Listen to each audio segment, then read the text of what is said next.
Guys, and welcome to Football Fandom UK. How's it going? Hopefully, you guys had a good day as we are here again for another match watch along. Spurs taking on AC Milan in the Champions League. Guys, just to let you know, there is a delay with the kickoff. The kickoff time has been delayed by 10 minutes. Apparently, apparently that's due to heavy traffic in North London around the Spurs ground. UEFA has felt the need to delay the game by 10 minutes. So unfortunately, it is going to be a slightly delayed kickoff, but we're here ready for it. We can see great attendance in the stadium, plenty of fans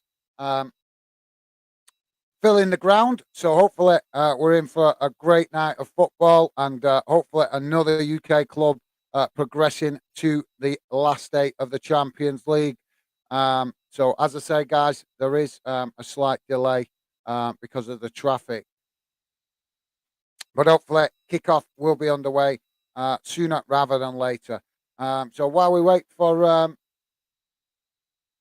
that to go, we'll quickly go to the chat in a minute and see who's with us. And I'm just gonna just seeing the teams lining up now in the tunnel. I can let you know the other game has kicked off.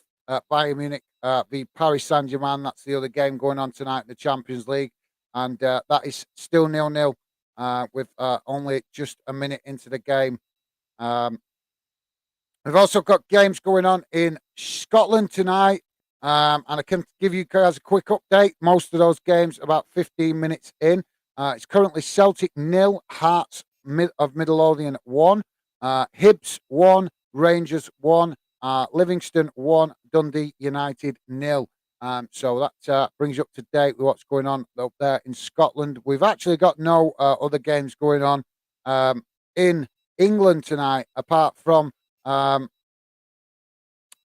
game going on in the National League South, as well as the FA Women's Super League games as well. So, but no games going on in the men's game in the EFL or the Premier League. So, hopefully, guys, will be a great night of football in Champions League, and hopefully some interesting results come in as the night progresses in Scotland as well. So as we wait for kickoff, well, like I said, I'll just come to the comments. Just bear with me a second, guys. Just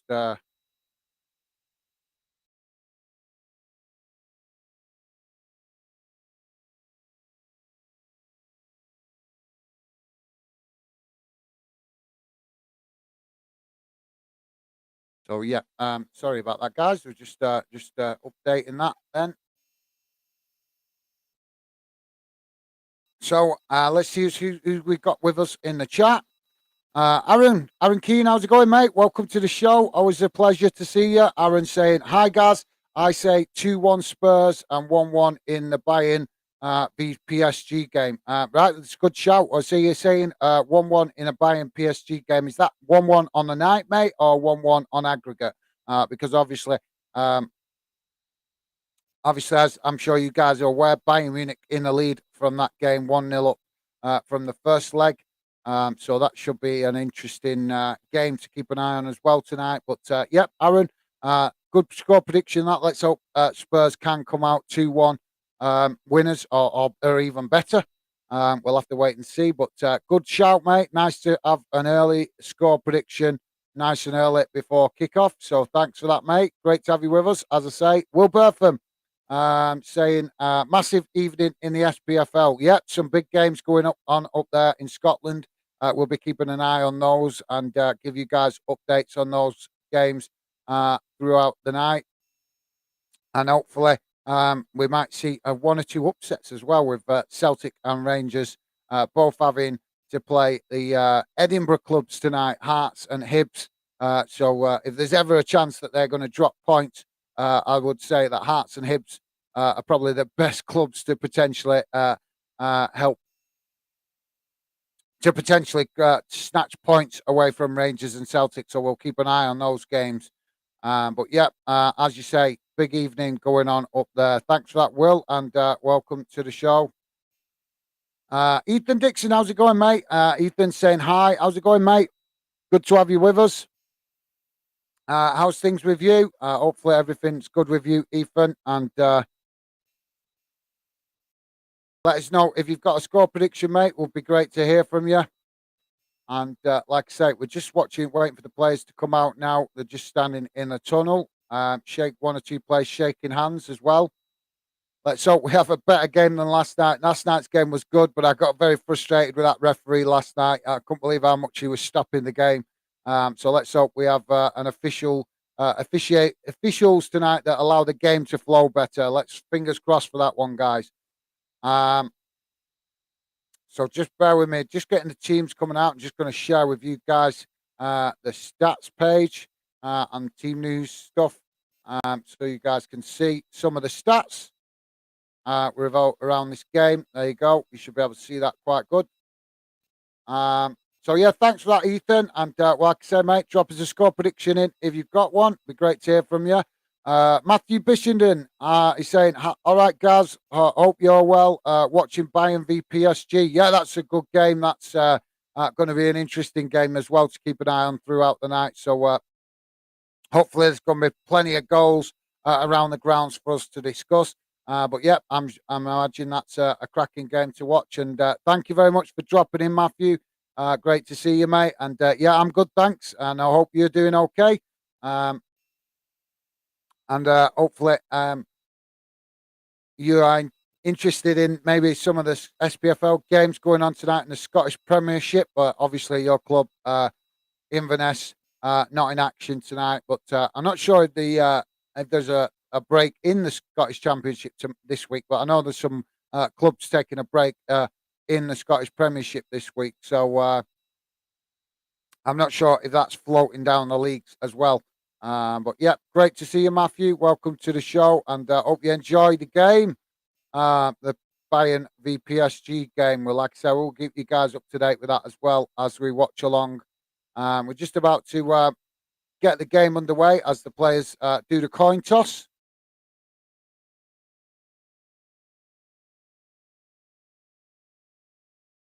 So we can tell you, Theo and Kalula, Tomarin and Theo at the back for Milan, Tonalo, Krunic and Macias Jr. In the midfield. So, and Arleo, Giroud and Brahim up front for AC Milan. So they've gone with a 4-3-3 formation. So very attack-minded lineup for AC Milan. So I'm just waiting for the team news to come up for Spurs. Are we going to get it, or have they already shown it and I missed it?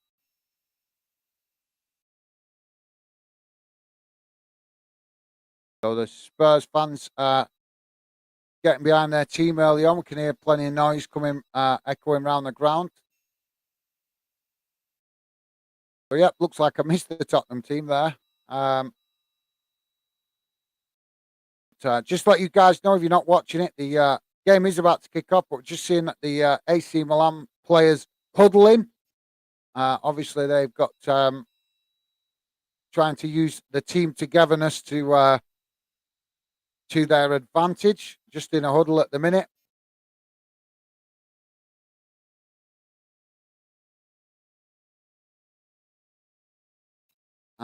Joey, how's it going, mate? Joey saying hi, guys. How are you? I'm good, thanks, mate. Hopefully you're good as well.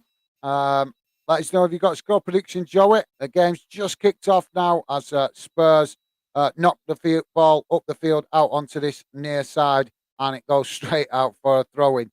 So hopefully going to be having an active game tonight. Let's hope. My fingers crossed, guys. Loads of goals. Let's hope we have a hat full of goals tonight. As they're throwing taken, and AC Milan pick up the ball in the middle of midway inside their own half as the referee blows for a foul. Let's hope that's not a sign of things to come for tonight.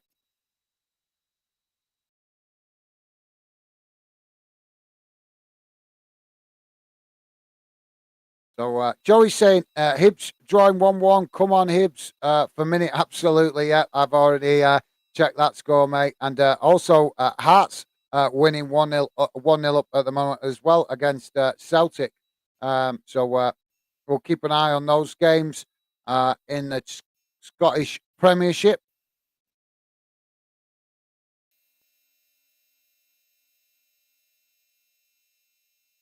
So will this help? Do you think this can help Tottenham tonight, guys? Obviously, having an Italian manager, you would think that would be an advantage to Tottenham. The fact that Conte is Italian, he know AC Milan very well, um, and will that be an advantage to Spurs or not? That's the question with regards to the manager situation. So a ball just bobbling around in the middle of the park as both players scrap for it, and eventually AC Milan pick up possession out on that far side, come in to centre of the park and move forward. But another foul awarded. I don't. That's a foul. I don't know. He just run into the Spurs player and then they awarded a foul. Really poor. That it's noticeable. Let's hope that it's not going to be noticeable with the free kicks. But already we're only 2 minutes in and we've already had two free kicks. So Milan now with a free kick, just slightly to that far side of the pitch. And I would say probably about 35 yards from goal, at least. So, yeah, Milan now with the kick into the box. And comes out to this near side where Spurs try to pick it up but lose it to Milan. And now Milan trying to cross the ball into the box, but it's deflected away up towards the halfway line. Milan pick it up and pass it all the way back to their keeper to build again. So while we wait for the game to get spark into life, let's read one or two more comments. So yeah, thanks for that, Joey. Ethan Dixon saying hi, Joey. Nice one, Ethan. And Joey saying hi, Ethan, mate. How are you doing? Um, Great to see you guys making the effort with each other to welcome each other in the chat. That's always awesome to see. Creates that positive vibe. So top class stuff, guys. Thank you for that. Ethan is saying good, Joey, as well. So that's great to see, guys. Thanks for that. Joey saying, oh, nice, nice. Go on, Hearts. Absolutely, yeah. Let's hope they can get something out of that. Like I said, nothing against Celtic or Rangers, but we want to see that Scottish League open up a bit more. I know me as a neutral football fan up there would love to see the Scottish League open up a bit more and see the dominance of Celtic and Rangers subside a little bit.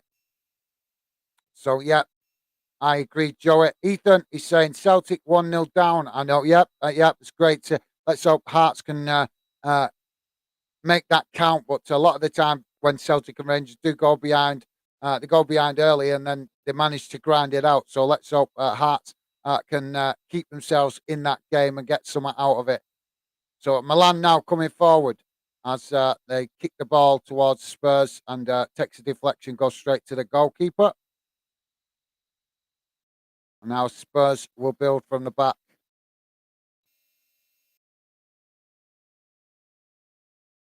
So Spurs now in possession on the halfway line as they're forced to pass it back to their defenders under pressure from Milan. Now ball knocked out to that far side as Spurs cut it back.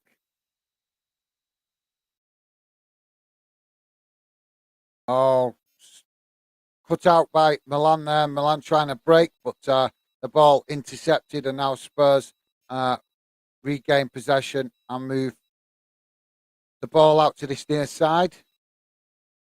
Bit slow start at the moment, guys. Spurs, I've got to be honest, looking a little bit bereft of ideas at the minute. They're not pushing up the field at pace as we would expect a Premier League club to do. But now they do. Now they try to get a break, ball up the field, but it's cut out in a foot race there. Milan managed to just get the ball back to the goalkeeper, and now we've got another stoppage.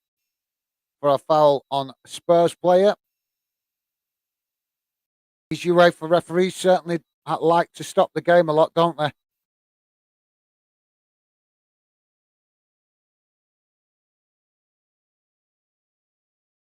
So now, just so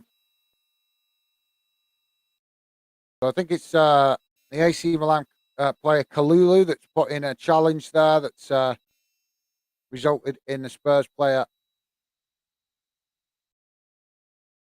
being taking a knock. He's hobbling about at the moment, so hopefully he's going to be okay.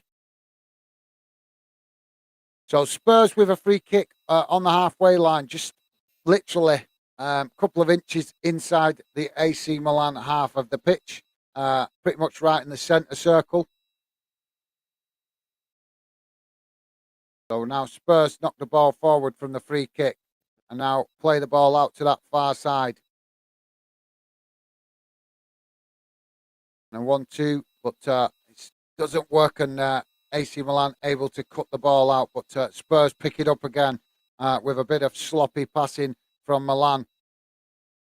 As Spurs just need to pick up the pace a little bit from my point of view early on. Bit slow with their movement, but hopefully they'll pick up the pace as the game progresses. And now Spurs move the ball out to this near side, but cut it back into midfield and now move the ball out to the far side of the field where there's a bit more room, looking to try and get in behind AC Milan's defence. But AC Milan staying very compact at the moment, which you would expect them being the away team.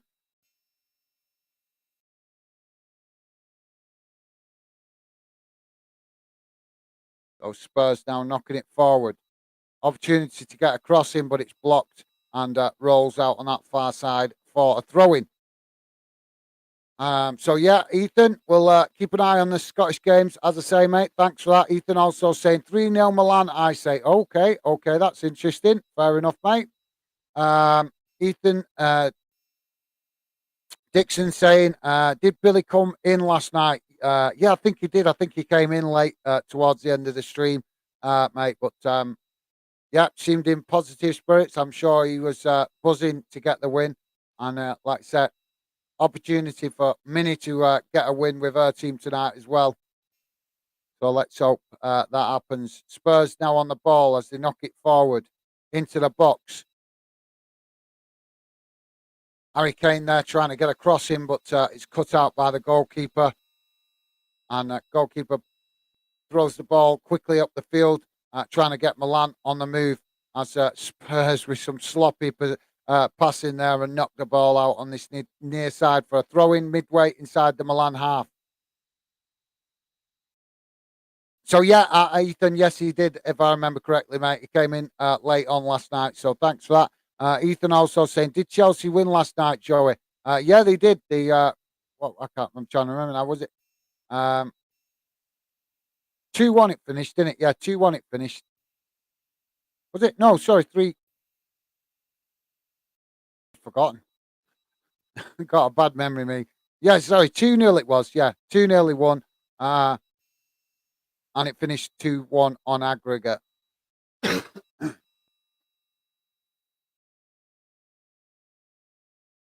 Joey is saying, yeah, Chelsea won. Billy did come in did come in. He was buzzing. Absolutely. So we've got a throw in on this near side for Milan. Vinicius Jr. to take it. Ball into the box. And Spurs managed to pick it up and say clear the ball up the field on this near side up towards the halfway line. But Milan pick it up quite comfortably there.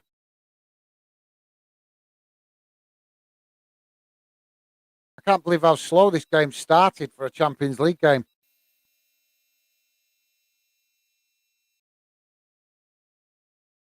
Long ball down the field there from the AC Milan keeper.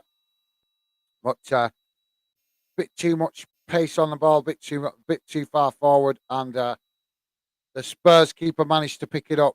And now Spurs in possession at the back, under pressure from Milan. Sloppy play again from Spurs. Milan now on the edge of the box. but they show some sloppy play as well. And now Spurs with the opportunity to hit them on the counter attack as they move up the field quickly on that far side, looking for the opportunity to get in the box. As they do get in the box, shot comes in, but it takes a deflection and ends up being a comfortable save for the goalkeeper. Oh, look, it wasn't actually a save. He just stopped the ball rolling out for a goal kick or a corner. Well, it would have been a corner when it took a deflection. So, yeah.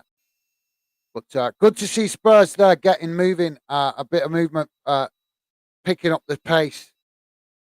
I think that's going to be where they could have some joy tonight. They just soak up the pressure and try and hit Milan on the counter attack. Good bit of reverse psychology if Spurs have worked that out, because that's obviously going to be the tactic that Milan probably tried to use tonight. But I think sometimes if teams try to, in a big game like this, obviously what you would expect to see the home team have the majority of the possession and attacking momentum. But let's be honest, guys, this is a massive game for Spurs. Cross into the box, but it's way too much pace on that, and it's gone out for a goal kick. So 12 minutes in, guys, still 0-0.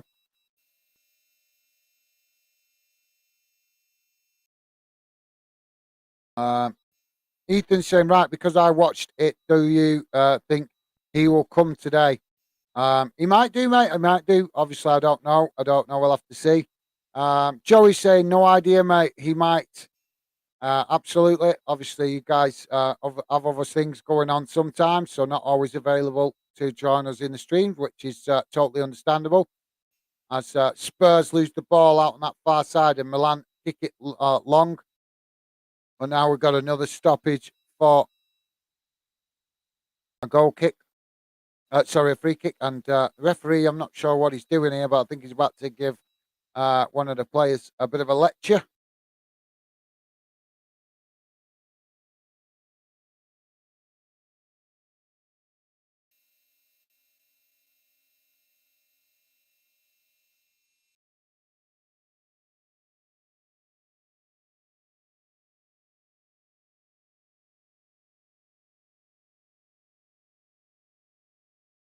So Milan now with the free kick.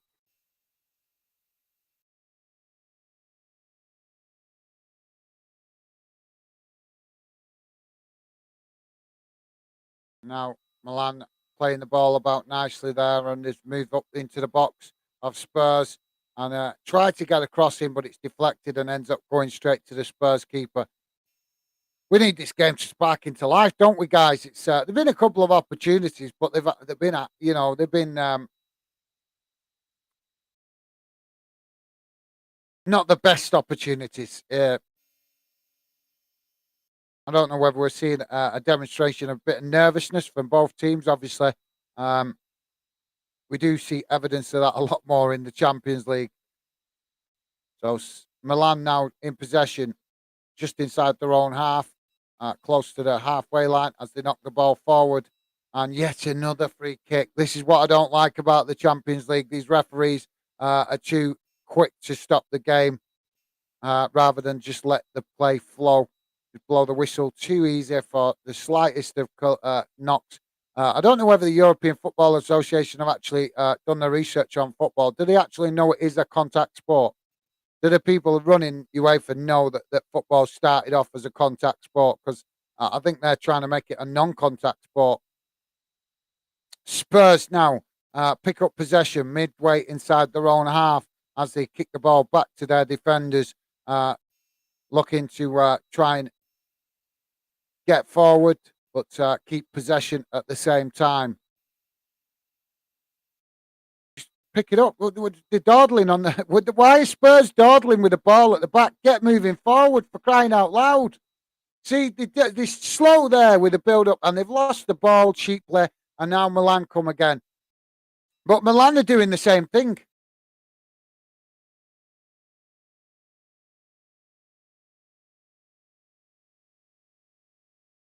Long ball up the field for Milan, trying to get in behind Spurs as one of their forward players picks up the ball and it's Giroud picking up the ball, crossing to the box, but straight to the goalkeeper. But yeah, we need this game to spark into life a bit more.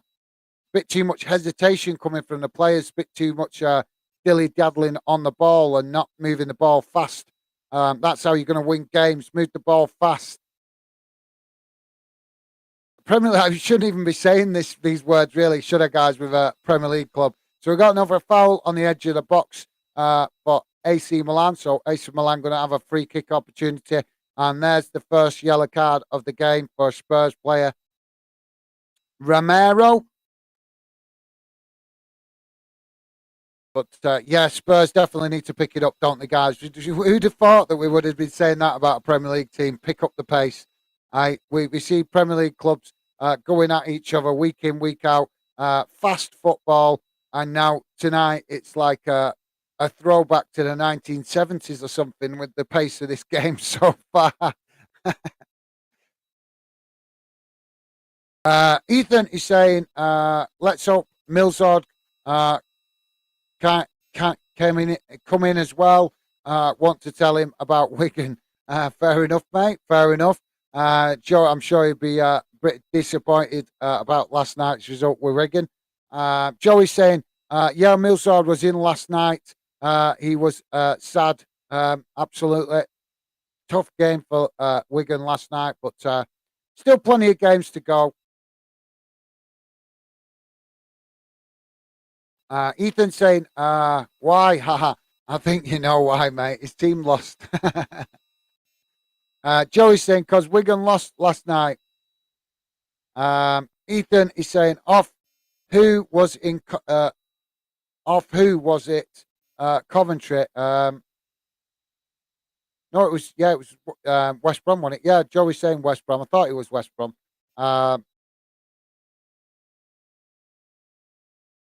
So now Milan with an opportunity as they knock the ball out to this near side, and then a shot comes in, but it's a bit wild and goes well wide.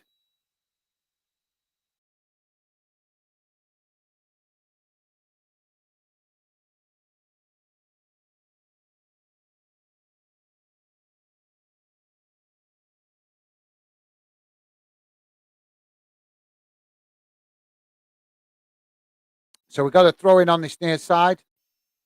Perisic to take it for Spurs. 18 and a half minutes gone, guys. Still 0-0. Long ball thrown up the field from the throwing. The ball. Oh, now we've got two players going down. Please don't blow the ref. Now Spurs in possession, looking to get forward. Harry Kane now on the ball, knocks it forward, and now out to this near side.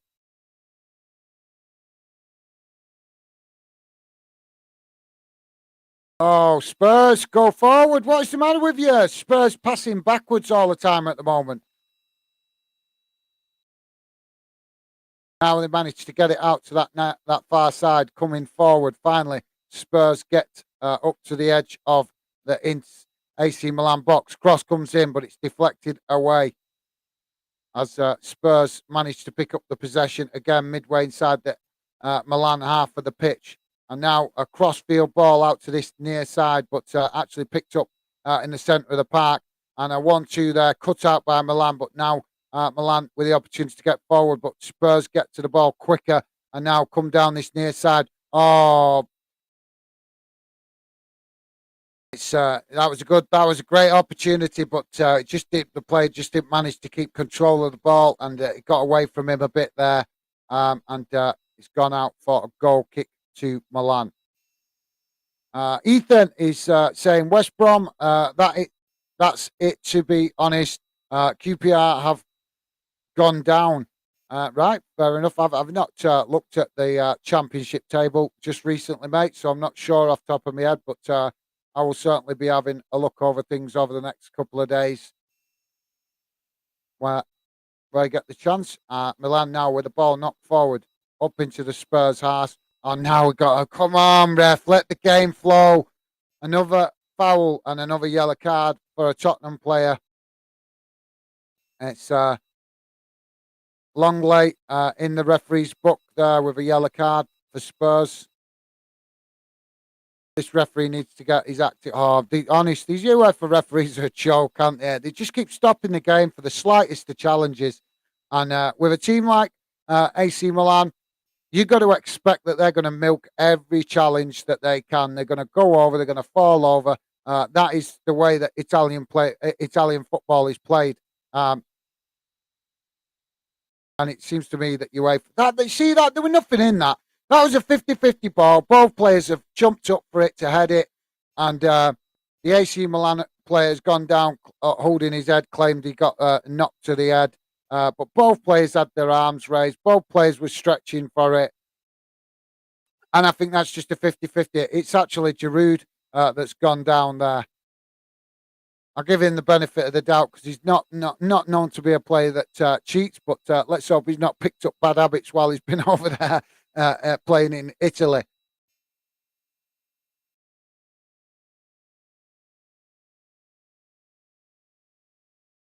I'm sure he would love to get on the score sheet tonight against Spurs, former Arsenal player, former Chelsea player as well.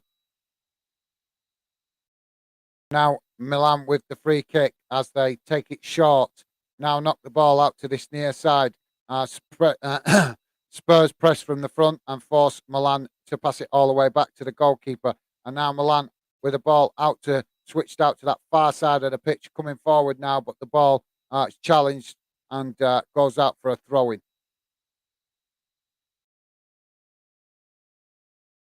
Oh, so more authoritarianism coming from the referees. Give Conte a yellow card that obviously was done off screen. I don't even get me started on this. Honest, these referees, they really are on a power trip. It's an absolute joke. Spurs now pick up possession with some sloppy play there from Milan. Shot comes in. Oh, what? What was that? What was that? Wild. And I think it took to a deflection that we couldn't see from that camera angle, and it's gone out for a corner on this near side for Spurs. But it looked like a really poor shot at full speed, but you couldn't see the deflection from that camera angle. So Son to take the corner on this near side.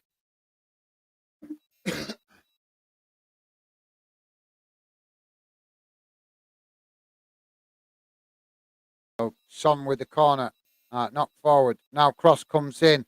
As way too much pace on it, and goes right out on that far side for a goal kick. Um, what is going on with Spurs tonight? Their passing accuracy has not been great up to now, and their balls forward when they played long balls forward has been quite poor as well.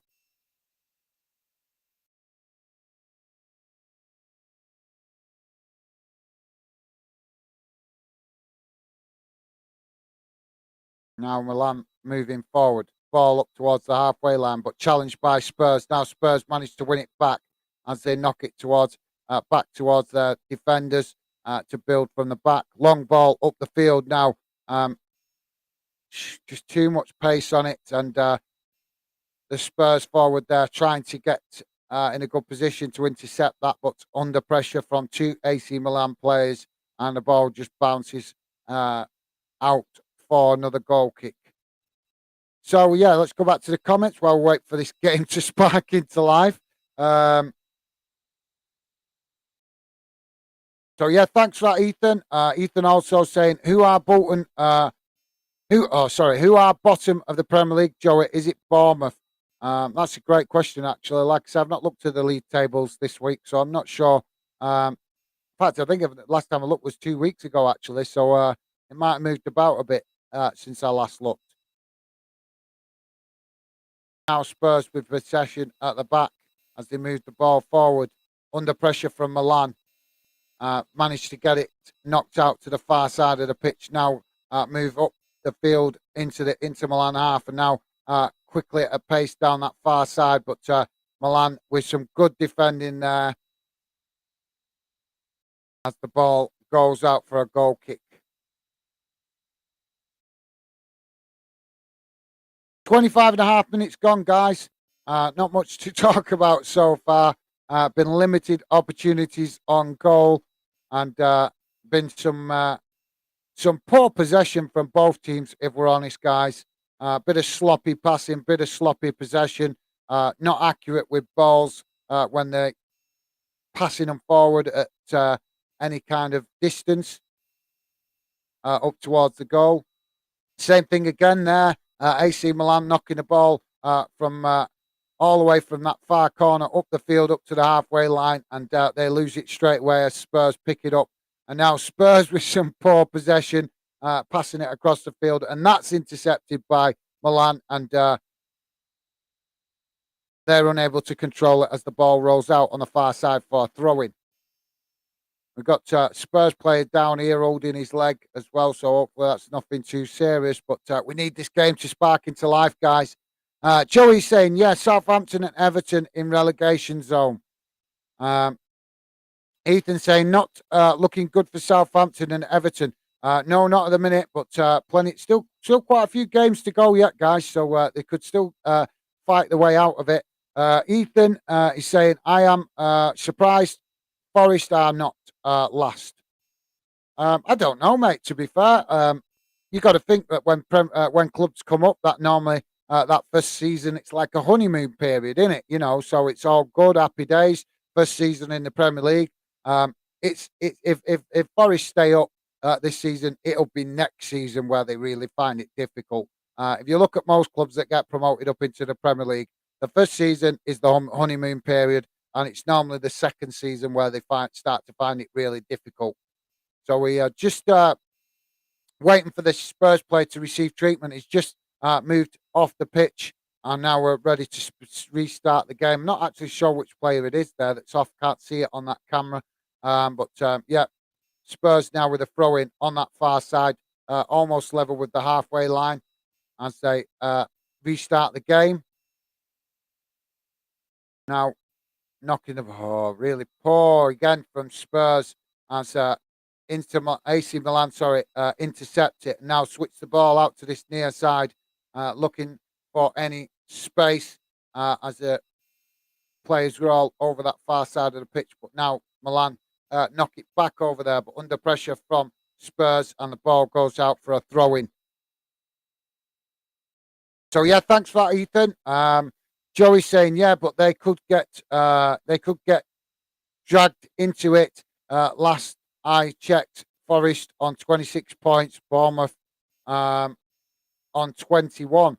Yeah, absolutely, Joey. You're right, mate. They could get sucked into it. There's plenty of games still to play, plenty of games still to drop points, win points. So yeah, still lots to play for in all leagues at the moment. Milan now in possession, just inside their own half, knocking it about as they move the ball out to that far side now and try to attack Spurs as Spurs eventually tried to cut it out, but just don't manage to. And now Milan moved the ball out to this near side, midway inside the Spurs half, as they managed to push up the field into the Spurs half. Now Milan looking to get going, but there's this ball intercepted with Spurs now looking to break on Milan quickly up the other end of the field as another player going down, but this time the referee waves the foul away. That's strange. That has they got a narrative? Are we seeing a bit of a narrative? We've seen the referee stop now a few times for fouls on AC Milan player. We've just had potential foul on a Tottenham player, but nothing given. Have to watch out for that as the game progresses, guys. See if the referee shows any kind of favouritism. We've got to start looking out for these things, guys. We want to know whether these referees have got narratives in all competitions, because if Fanden's a success, we will be ringing up the FA and the relevant football authorities in the future and asking them about things like this if we start to feel that the Fanden community identifies referees that are showing bias.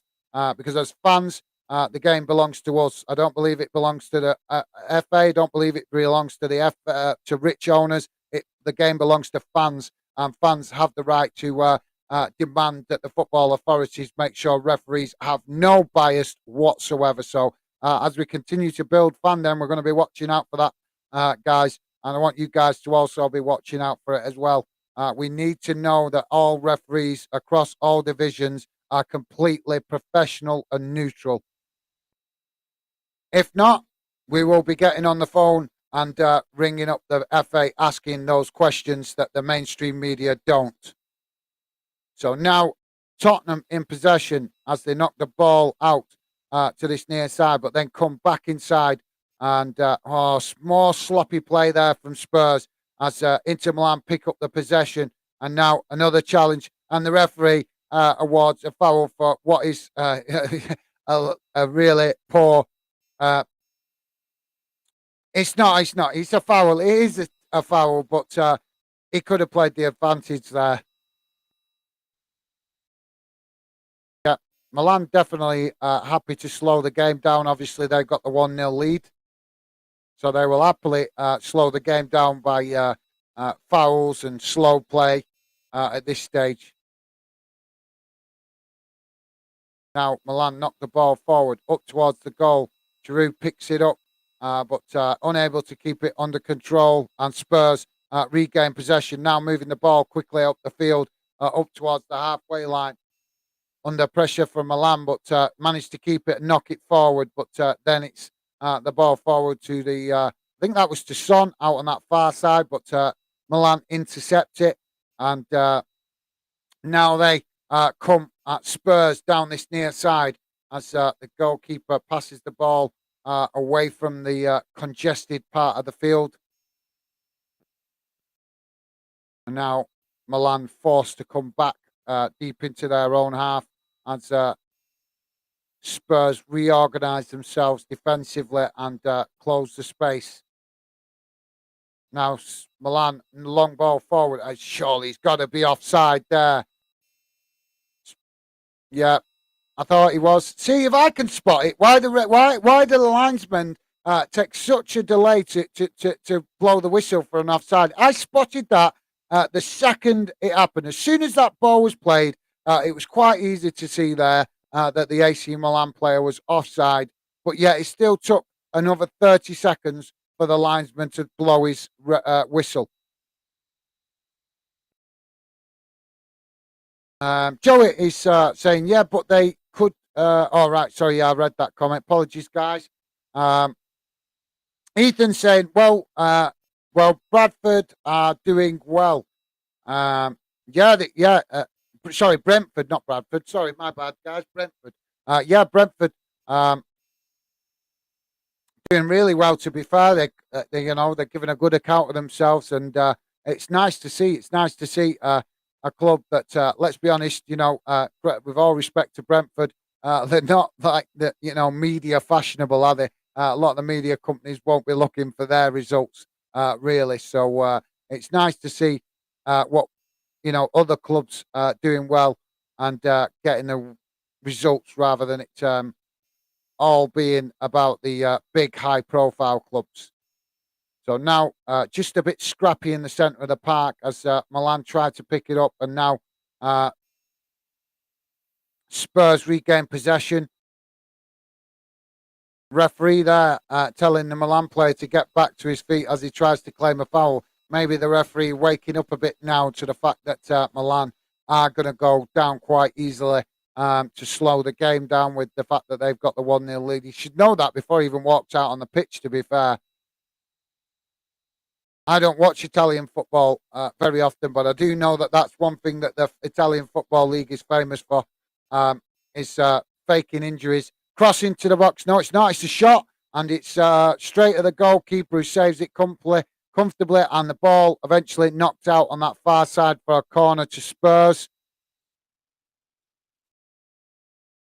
So yeah, thanks for that, Ethan. Joey's saying they are, mate, being surprised with Brighton. Yeah, Brighton, absolutely. Brighton doing really well, giving a really good account of themselves.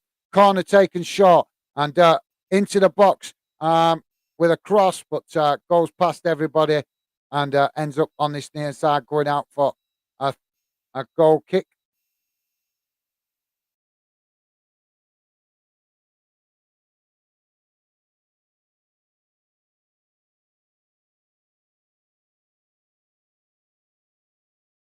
Now Milan build again from the back. Long ball up the field from that far side. But it goes to no one, and now Spurs managed to pick it up, knock it back to the goalkeeper, and they will build again from the back. This game, come on, pick up the pace. It's so slow at the moment. I'm shocked at this, guys. Come on, this is Spurs. They're top end of the league. They should be using the Premier League advantage, and that is playing the ball, playing football at pace. If they play the game faster, Milan won't like it. That's one thing that frustrates me in European football, guys. Premier League clubs don't recognise that the one advantage Premier League clubs have that a lot of the clubs in Europe don't like is football being played at fast. They don't like it. You look at the Spanish league; it doesn't play with that kind of intensity what we see in the Premier League. It's a bit slower. It's a bit more drony. Bit more steady build-up play. And that's what Premier League clubs should be using to their advantage when they go into the Champions League. Play the game fast. You play the game fast, you'll start to create panic in the opposition's defence because they don't like it. They're not used to that kind of football. That's my opinion. You guys may have a different opinion, so let me know if you do. But for me, that's one thing that, like I say, English clubs are good at. Even the Scottish clubs as well, playing fast football. Ball up the field to the halfway line. It's just being headed about now, and I think we've got another player down injured. I think it might be Harry Kane, that actually. Ball just not being knocked about. It's a bit of head tennis going now, but eventually A.C.Milan managed to get the ball on the floor and then knock the ball all the way back to the goalkeeper. Goalkeeper with a long ball up the field as Spurs intercept it and knock it out for a throw-in on this near side, just in front of the dugout. So yeah, absolutely, Ethan. You're right, mate. They're doing really well. Ethan's saying, where is Minnie? Minnie's at the game tonight, mate. Minnie's gone to watch Hibs taking on Rangers tonight. So yeah, she may drop in at the end if she's not too busy, but you can't blame her for wanting to go and get behind her team. Big game tonight for Hibernian at home to Rangers. Spurs now knocking the ball forward on that far side, midway inside the Inter Milan half as they come back towards the halfway line now and look to move the ball out to this near side. Oh, how many times are Spurs going to come back to go forward? Stop coming back to go forward. Oh, this is so drony to watch, guys. Spurs just keep coming back to go forward, and it's not working, so just go forward. I think even the Spurs fans can hear whistles going around the ground. I think even the Spurs fans getting a little bit frustrated with this slow build-up play from Spurs. It's not what we used to. Oh, we got now another AC Milan player, Giroud, rolling over in the middle of the midway inside the Inter Milan half. Oh, come on, Giroud. There were next to nothing in that, lad. He's hardly even made. Oh, if you actually see that at slow motion, I don't think there is even any contact. It's one thing I don't like about Italian clubs and Spanish clubs is this cheating mentality to go down easier. Just the slightest contact. It's really poor. Now Milan in possession as they take a short free kick and now try building again from the back. But they'll be happy to just play this game as slow as possible. 40 minutes gone, guys, still 0-0. And it's looking like it could finish that way with the pace of this game at the minute.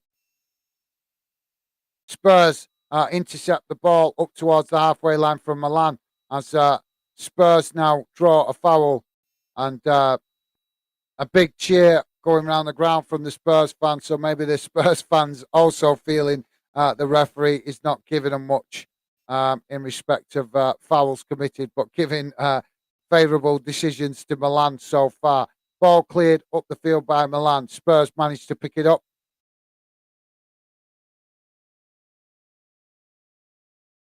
Ball knocked out to this near side. And a 1-2 between 2 or 3 Spurs players. Oh, come on. Oh, I'm getting really frustrated with this passing back nonsense. Get playing the goals that way. Honest to God, guys, are you watching this? This is so poor from Spurs. Slow build-up play, passing back all the time, not having belief in their own ability to just attack. If they start attacking Milan at fast pace, Milan will not be able to deal with it.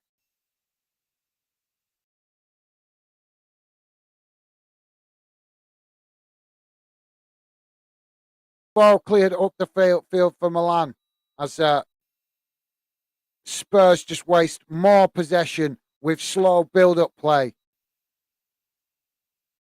This is how bad it is. Harry Kane has come back into his defence to get some possession because Spurs are playing the ball so slowly. Son there, riding the challenge. That's what we want to see as he comes across the middle of the park there, knocked out to that far side, but then pass back to Son as then Spurs, see, they keep coming back.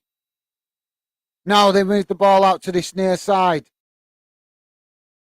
And again, a cross-field pass, unable to go forward with Inter Milan sitting compact and deep. Cross into the box, finally.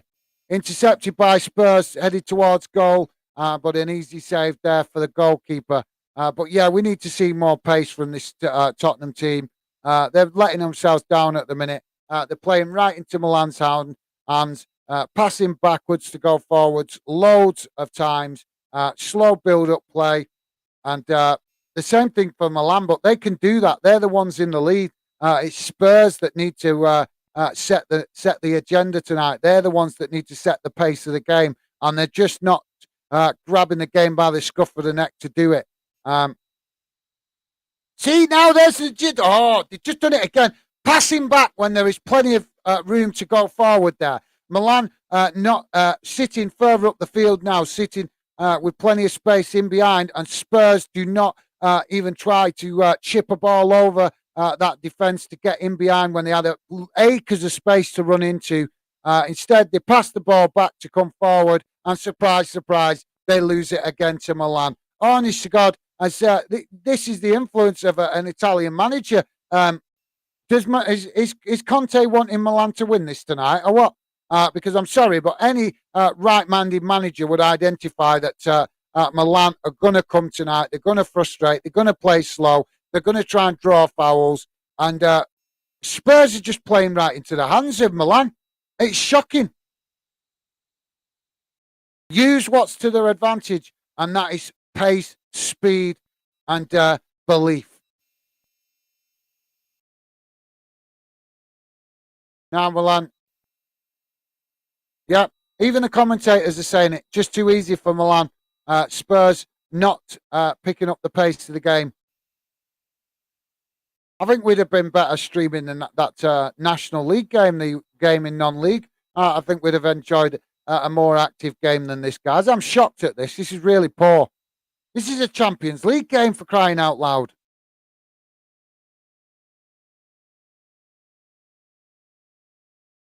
Joey's saying, think Minnie at the game tonight. Yeah, Minnie is at the game. She did say that last night.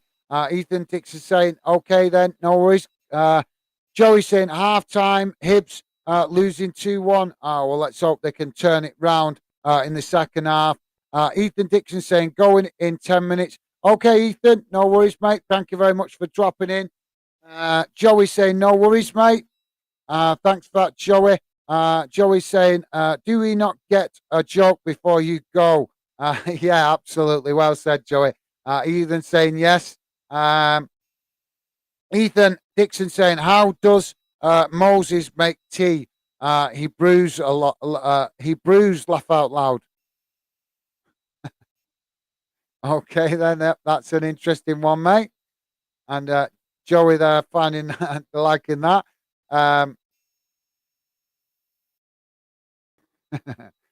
Thanks for that, Ethan. Ethan saying, I'm gonna go one in a minute. No worries, Ethan. Thank you very much for coming, getting involved. Always great to see you, mate. Enjoy the rest of your evening, and thank you very much for coming, get involved. Always a pleasure to see you, like I say, and like I say, hopefully you enjoy the rest of your night and stay safe, mate. Uh, Milan now moving forward. 2 minutes added on time, guys, as we're approaching now the end of the first half. Milan now in possession on the edge of the Spurs box. Cross comes in, but Spurs managing to intercept that as they get a header on it, and it rolls out on that far side for throwing.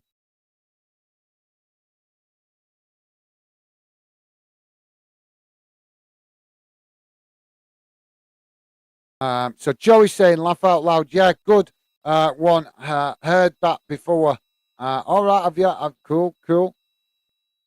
So Milan now with the opportunity for a long throw in on that far side.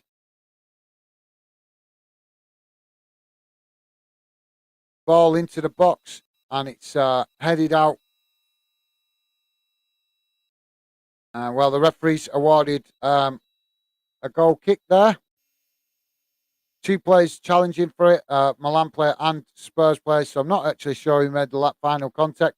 But there goes at the end of the first half, and boos going round the ground. Rightly so, I think, by that first half performance. Really poor from Spurs. They played right into Milan's hands, slow play, passing back way too many times. Just not using the advantage of what they've got, and the advantage that all Premier League clubs have got is speed.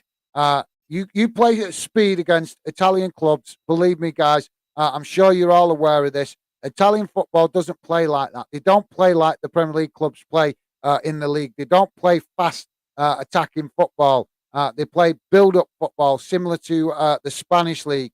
And if Spurs start picking up the pace, moving forward with more belief, then they're going to have more success. But at the minute, the way they're playing, slow, sloppy possession, and like I say, too much passing back. It's just playing right into the narrative or the way that AC Milan would want this game to go. So let's hope Conte gets in the player's head to get them to pick up the pace. But I'm not holding my breath, guys. And it maybe an Italian manager like Conte wouldn't recognise that that's an advantage to Spurs, because obviously he's Italian and he's going to coach the team to play similar to what he knows, and what he knows is Italian football.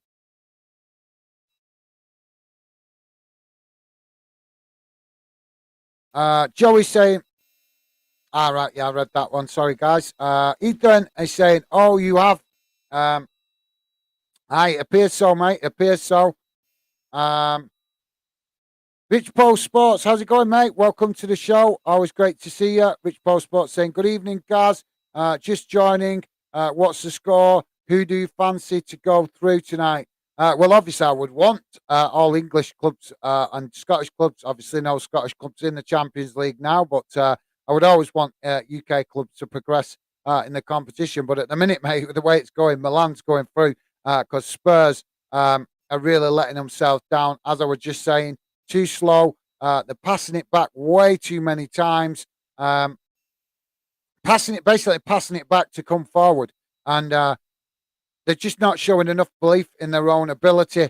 And it's playing right into Milan's hands. Milan playing compact, staying compact, midfield and defence. Um, Staying compact and sitting deep when Spurs move up into their half of the field. And like I say, Spurs finding that frustrating, and then just keep passing backwards instead of forwards. If it's not working in possession, passing the ball forward, then why not get some crosses going into the box, or crosses up the field? But when on the few occasions when they have crossed the ball up the field, there's been too much pace on it. And it's just rolled out either for a throw in to Milan, or gone behind for a goal kick. It's been really, really disappointing first half, if I'm honest, mate. But not just from Spurs, from both teams. Teams playing really slow and sloppy in possession. But like I say, that suits Milan because they've got the lead. They've got 1-0 up from the first leg, so it suits Milan to play the game slower. So yeah, thanks for that, Rich Bow Sports, and yeah, The score is 0-0 at the moment. So no goals to report of. And while that reminds me, just let's have a look. Keep your comments coming, guys. Hit that like button. Keep your comments coming. I will come back to the chat in a minute. I'm just going to quickly give you guys an update what's going on in the other games. So in the other Champions League game going on, oh sorry, hang on a minute, that's the wrong page. In the other Champions League going on tonight, it's Bayern Munich v Paris Saint-Germain, and that game is still 0-0. Bayern Munich leading that 1-0 on aggregate. And as you know, 0-0 here with Tottenham and AC Milan. In the Scottish Premiership, it's currently 55 55 minutes in roughly, or around that number. Three games going on in the Scottish Premiership tonight. It's currently Celtic 1, Hearts of Midlothian 1, Hibernian 1, Rangers 3, Livingston 1, Dundee United 0. So Hibernian having a tough game. So I'm sure Minnie Mo not liking that at all tonight. In the FA Women's Super League, it's currently Arsenal women 2, Liverpool women 0, Chelsea women 3, Brighton ladies 0. And in the National League South, it's currently Havant and Waterlooville 1, St Albion City 1. So that brings you pretty much up to date around all the UK games going on tonight, guys.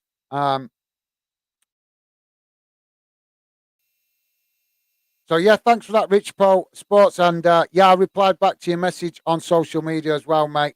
So check that when you get a minute. Apologies, it took me a while, just really crazy busy at the moment. But thanks, great to hear from you, mate. Ethan Dixon is saying, "I'm going by Gaz and Joey." Thanks, Ethan. Great to see you, mate, and enjoy the rest of your evening. Look after yourself, stay safe, and hopefully catch you again soon on a future stream, mate. But thank you very much for coming getting involved tonight. Always great to see you, mate. Joey saying bye, Ethan, as well.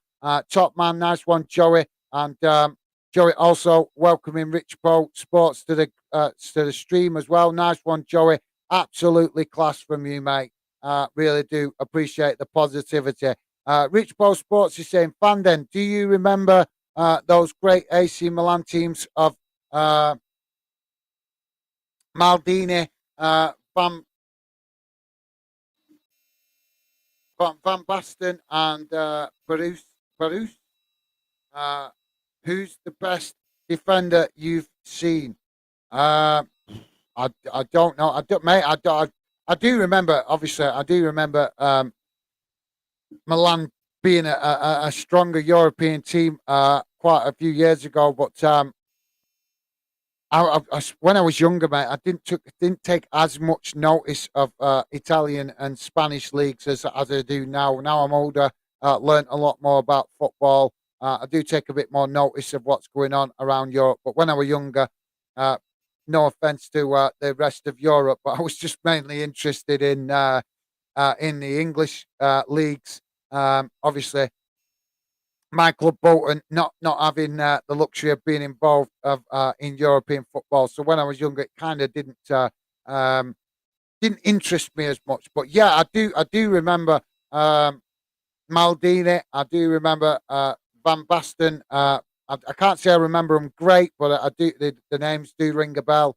I'd probably have to maybe watch some highlights just to jog the memory. But yeah, as you say, mate, Milan have been a massive club in Europe for a number of years. One of the clubs that have had a lot of success as well, and made themselves a big part of the Champions League as it's built and become the competition it's become today. So yeah, but like I say, mate, I can't remember Italian teams really well from when I was younger. I do remember a few Italian clubs. I think that the time where I started to take more notice of Milan and Italian football was probably few years back now, but probably back when Liverpool played them in the Champions League, which goes back to I forgot his name now, but Shevchenko. Shevchenko's time period. That kind of time period. Um, that was when I started to take a bit more notice of the other European leagues. To be fair, mate. Um, but yeah, Milan have to produce some fantastic teams over the years. To be fair, so yeah, they're definitely a serious threat. But like I say, I'm not a big fan of Italian football. I think it's played a lot slower, and I don't like the cheating that goes on in Italian football. Because I'm not going to mince my words, guys. As I've said to you guys plenty of times, I always believe in being honest. I'm not expecting you guys to agree with my opinions, but at least respect my honesty. And for me, the Italian division is really bad for cheating with fouls. They claim, they fall over too easily. Um, it's really I don't like that kind of football. I really don't. Rich Paul Sports is saying, question loyalty. What do you make of Harry Kane? A great striker. Time to leave Spurs for trophies. Um, yeah. I mean, obviously, it's entirely his decision, isn't it, mate? Whether he chooses to stay at Spurs. I massively respect players that show loyalty um, to their club. Like I say, one of my most favourite players in the game is Steven Gerrard for the fantastic loyalty he showed to Liverpool. So I couldn't criticise Harry Kane for showing that kind of loyalty to Spurs. But the difference is Stevie G did actually manage to win a few things whilst with Liverpool, whilst he was in his playing career. But Harry Kane has won absolutely nothing with Spurs. And I've got to be honest, if he wants to win a trophy, I love his loyalty. Got to massively respect him for his loyalty. But um, like I say, if he wants to have some trophies to his name before he retires, then I agree with you, mate. It's time for him to move on. But like I say, if he chooses to stay at Spurs, you have to respect that because there's not many players that do that these days. But I've got to be honest. I think it is time for him to move. He showed absolutely unbelievable loyalty to Spurs. So I think that the Spurs back backroom staff and the board and stuff like that should stop pressuring Harry Kane to stay and accept that they've had their opportunities to win trophies with him. They've failed to do it. Let him move on and move to a club where he's going to have a better chance of winning. Because let's be honest, it's a banter point in it. How Tottenham are the club in the Premier League that everybody knows they underachieve. They underachieve. They always get in the mix of challenging for trophies, but never actually get over the line. Um, so, I know they like to have a lot of banter with Arsenal fans because obviously local rivalries and stuff. But let's be honest, um, obviously you can think of plenty of criticism for Arsenal, but in fairness to Arsenal, they win things. They do compete and win trophies. Spurs don't win anything. They never win it. They've been so long now since they've won anything. Um, so, I think Harry Kane does need to think about moving so that he gets the opportunity to win. Because let's be honest, he doesn't look like he's going to win anything with England either. So I agree that I think he should.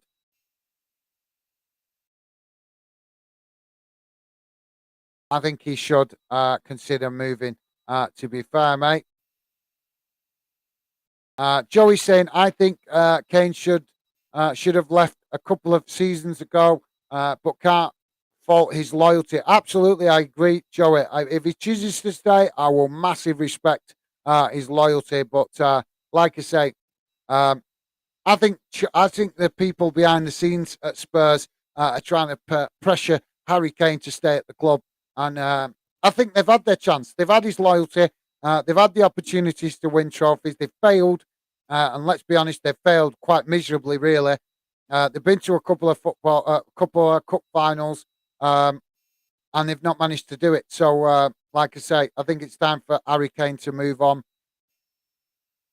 because it could be a while before Spurs actually win anything because they're becoming known now as the almost club, aren't they? Let's be honest, they almost win stuff.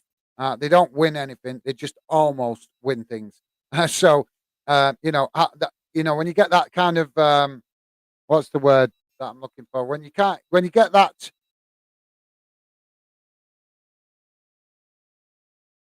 when you get that label, it can start to become a weight on the players' shoulders. It's like Liverpool. We know that Liverpool carried that weight of not winning the Premier League, suffering the banter from Man United fans for a number of years for not winning the Premier League. Even though they've had a lot of football league success, winning the top, winning the old Division One on I think it was 17, 18 occasions. But since the Premier League was formed, they've not managed to win it until recently, and that took 30 years for them to win. And it was always a banter point between Man United and Liverpool, and they've finally got that precious Premier League trophy so that now Man United fans can't say that to them anymore. They can't use that as banter. And you ask most Liverpool fans, that is a massive relief to them. They don't want that banter with the success that the club has previously had. So they don't want that kind of banter. Because let's be honest, Liverpool are a successful club when it comes to winning trophies. But like I say, it took 30 years for Liverpool to figure out how to win the Premier League and get the right manager.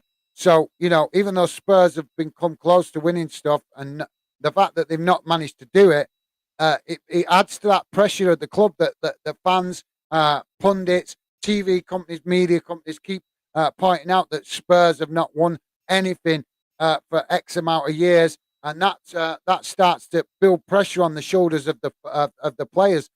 So for me, I think Harry Kane does need to consider leaving because it could be a while.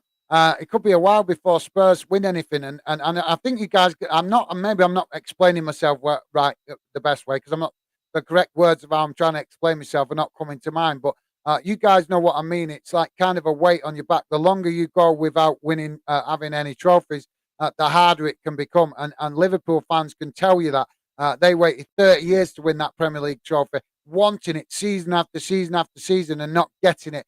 And it took the right manager to come in to lead them to that success, as well as the right players as well. And like I said, I think that's the same thing with Spurs. It might just take the right manager to come in and galvanise the team, bring in the right players, and get them really believing in themselves to finally get over that hurdle of not winning stuff. And the longer it goes on, the more of a weight it becomes on the players' shoulders. So yeah, for me, Harry Kane, I think should win, should move on. Thanks for that, Joey. Also commenting, reacting to Rich Bo Sport. Comment, Rich Bo Sport saying, "Cheers, guys. I'll check your reply. Question: Harry Kane, Andy Cole, or Alan Shearer? Who's the best player for you?" For me, it's got to be Alan Shearer, hasn't it? Oh, what a player he was! I really loved watching Alan Shearer. What a player he was! He played with belief, confidence.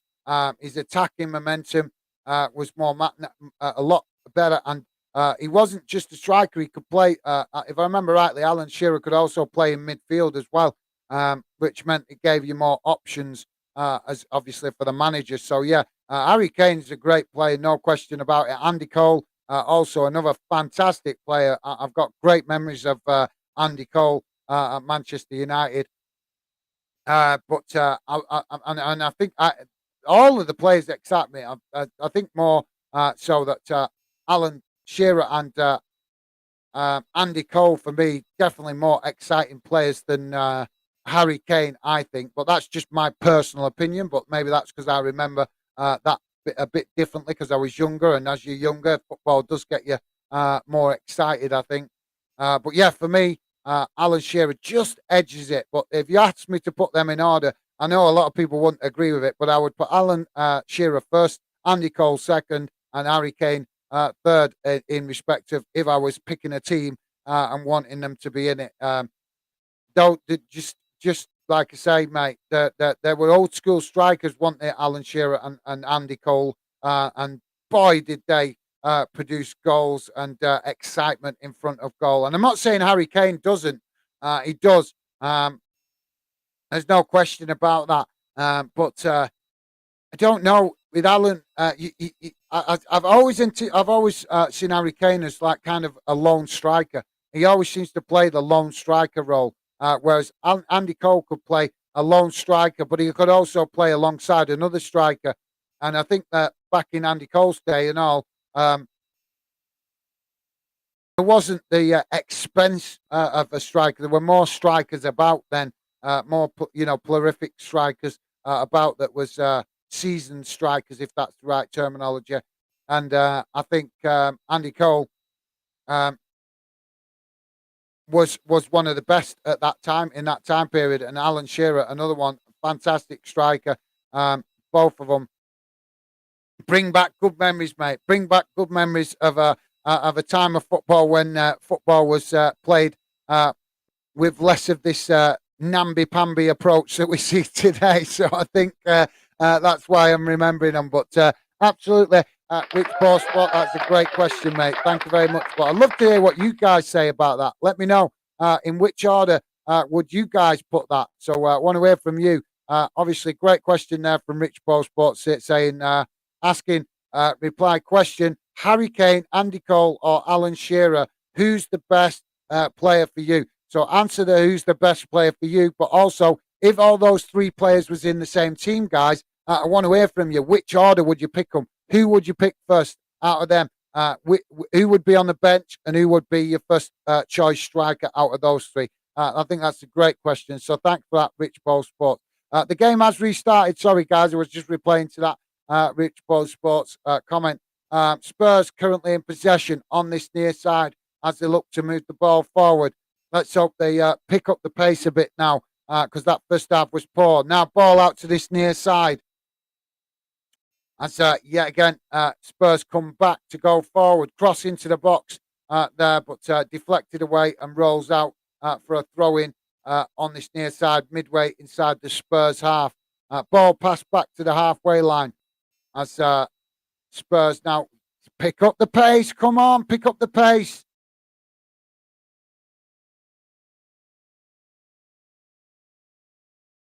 And now Milan cut the ball out. And now Milan coming forward, moving up the ball, up the pitch quick on the edge of the Spurs box now. Running through the defenders. Shot comes in. Good save for the goalkeeper there. But Spurs creating their own problems there. Another shot comes in or cross. And then another one after the deflection. And eventually goes out on that far side for a goal kick. But yeah, early start to this second half. And it does seem to be a bit more lively and a little bit slightly quicker. So let's hope that continues through the second half of this game because that first half was pitiful, guys, really pitiful. Rich Paul Sports is saying, hi, Joey, top man. I hate to raise this, but do you guys think any kind of Europa Super League is a good thing or just about greed? Well, I'll answer that. I can answer that, Rich, but it's probably going to be another long-winded answer. To be fair, we're just about to have another change for Spurs.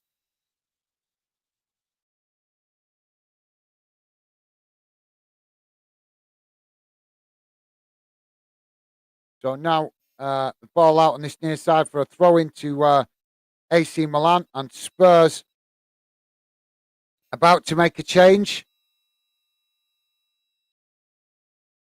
So it's Perisic coming off, surprisingly.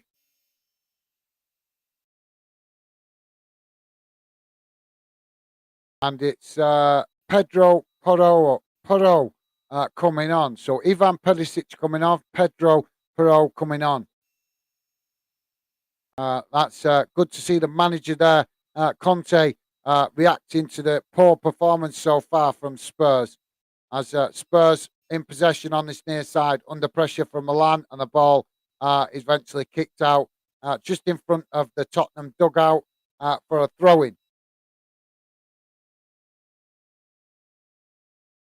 But yeah, great question, that Richard.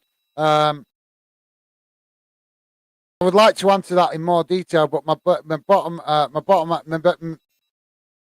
obviously trying to keep an eye on the game. The long-winded answer would take a while, so I'll give you just a more simple answer for now. But yeah, welcome to come back and ask that question at some point when I'm not actually in the middle of the game. But for me, no, mate, no, I don't want to see a Super League. I don't want to see that. It is about the money. That's all it is. It's about money and greed. Who wants to see a boxed off league so we can just become another replication of the MLS? No, that's not interesting, mate. Not interesting at all. The MLS might be growing, but the reality is it's only going to grow so much, if you ask me, because there's no relegation in it. Who wants to see a league where there's half the players, half the teams in it by halfway through the season have nothing to play for?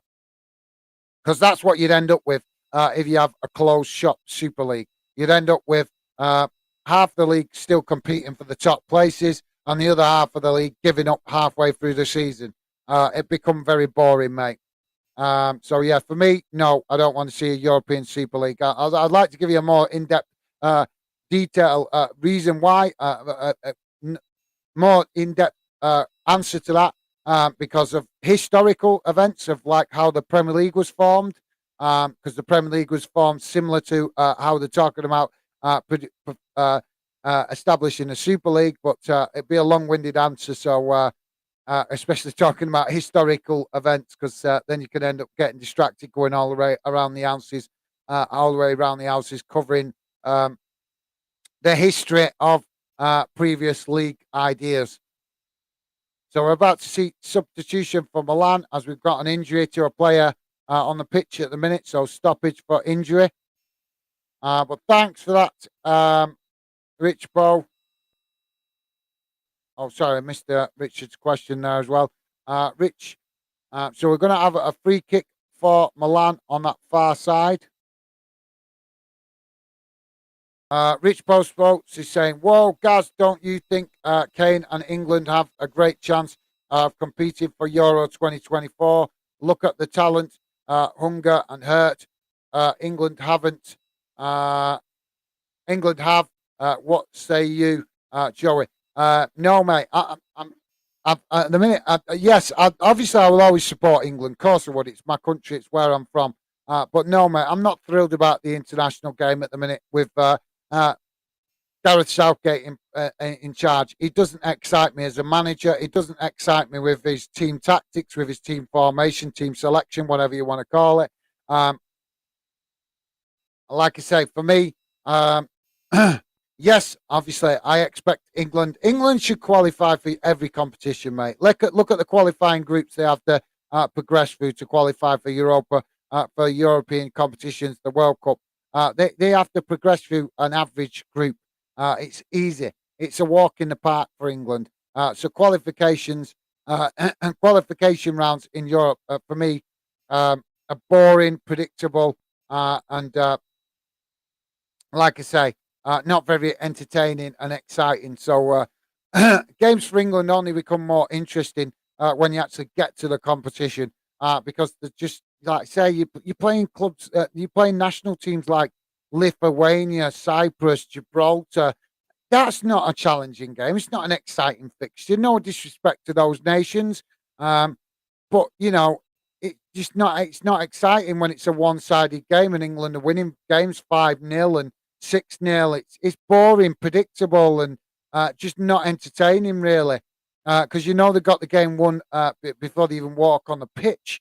So for me, mate, the qualifying stages of European competitions in international football and for the World Cup are pretty boring. The excitement, I'm sure most England fans would agree, only comes when England actually qualify for the competition. That's when it starts to get exciting because you know you're going to come up against teams that can play, that are as good as England, that are going to compete, and that makes the games a lot more exciting, a lot more interesting. But yeah, great question, mate. But like I say, for me, no, England only get me excited when it actually comes to the competition. The qualifications, I think, are boring and predictable. Um, but yeah, and I don't expect England to win anything under Gareth Southgate either. I think he'll get us close in regularly as long as he's the manager. But I just don't think he's got I don't think he's got the inspiration to inspire the personality. I don't think he's got the personality to inspire the players to that final to finally cross that final hurdle of winning a trophy.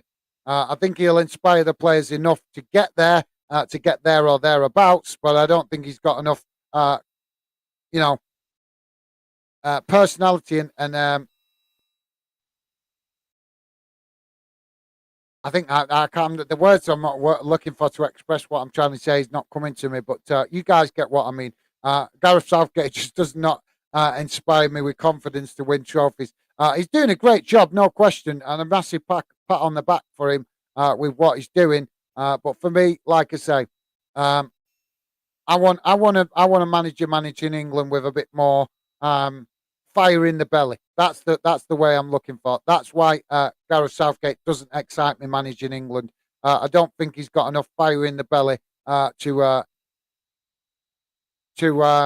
motivate the players to get a trophy over the line to get to that final hurdle of actually winning a trophy. I think he'll do enough to always get us up there in the mix of like the quarterfinals, semi-finals, that type of thing, and possibly even get to a final. But I just don't think he's got the fire in the belly to fire the players up enough to go out there and do what they need to do. The players are more than capable of doing it. They're just, like I say, it's Gareth Southgate that doesn't fill me with confidence.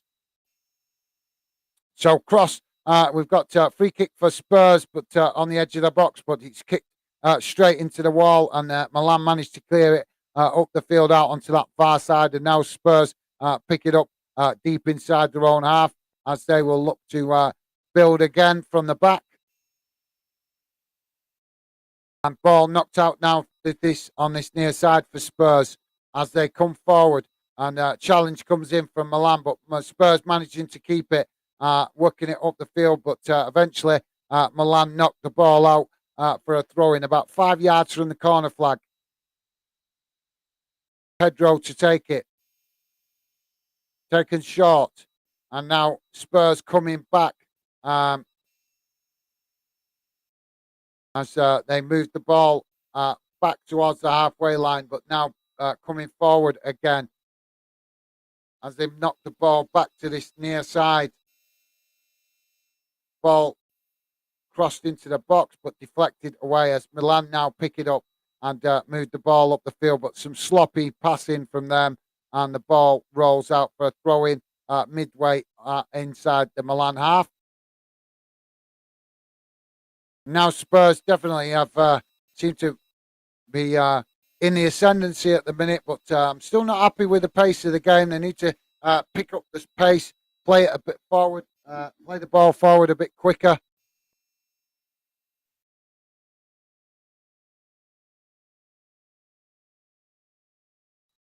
Rich Post Sports is saying, "Whoa, Gaz, don't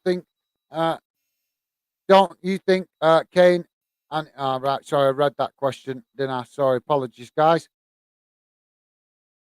So the ball currently back with Spurs at the back as they've been pushed all the way back to the goalkeeper. Now they knock it forward. Opportunity to get in behind, but Milan cut it out. And now Milan in possession as they move forward on this near side, but a foul not awarded. And a bit of afters there from the AC Milan player. What the referee just pointing at his eye? What you're pointing at your eyes? You've already booked two Spurs players, and we've just seen an AC Milan player get knocked to the ground. He didn't get the foul, and because he didn't get the foul, he got the ump, jumped up and lashed out at the Spurs player with a wild challenge, and the referee just goes like this and points to his eye. I'm sorry, he already booked two Tottenham players. So when a player shows that kind of dissent, why is the Milan player not getting booked? Milan now in possession as the ball is kicked up towards the halfway line from the Milan keeper. Now Milan under pressure from Spurs, and Spurs managed to regain possession on that far side as now they cut the ball back into the middle of the park, looking to move forward. 62, just coming up to 63 minutes gone, guys. Still 0-0 as Spurs now pushing forward or attempting to push forward, but not getting forward.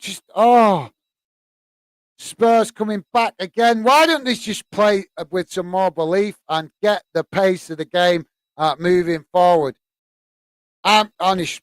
If Spurs get knocked out tonight, they've got nobody to blame but themselves. The pace of the game, they're allowing Milan to just sit deep. And in fact, Milan aren't even actually sitting deep. They're pushing up towards the halfway line when Spurs have possession. The only time they're moving deeper is when Spurs actually come into their half of the field. Now Spurs pick up the ball on this near side as they get the ball into the box to Harry Kane, but Harry Kane passing to nobody. But Milan pick it up, and then Spurs player wins it back, manages to get a shot in, and a good save there from the goalkeeper as the ball goes over the bar. And now we're going to have a corner for Spurs on. I think that'll be awarded on the far side. I think. But yeah, Spurs showing a bit more hunger in their forward play now when they get up front.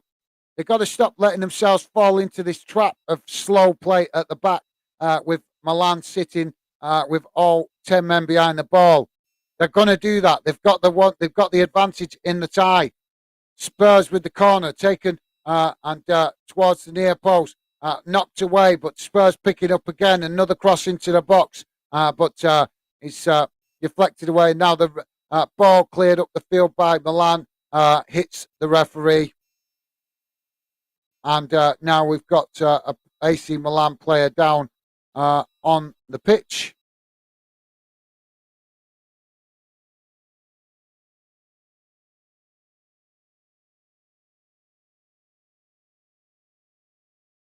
Don't know where the injury. I was watching that, but I missed it. I was maybe watching the wrong player there in the replay. But there was a Milan player took a bit of a whack to the face there. But it was difficult to see it, guys, because a lot of bodies in that box. Joey is saying, just waiting for the referee to start the game again, guys. Joey's saying, not a fan of Super League. Think it's all greed. It would put the lower leagues. Oh, we've got Milan now breaking into Spurs half of the pitch. Shot comes in, but it's blocked off there by Spurs. But ricochets outside the box, and now Milan pick it up again on this near side as they allow. This is the kind of tactics that Milan could have kept that ball in there, but they've deliberately allowed it to roll out just to waste a few more seconds, run the clock down a bit more, and this is the trap that Spurs are falling into right now.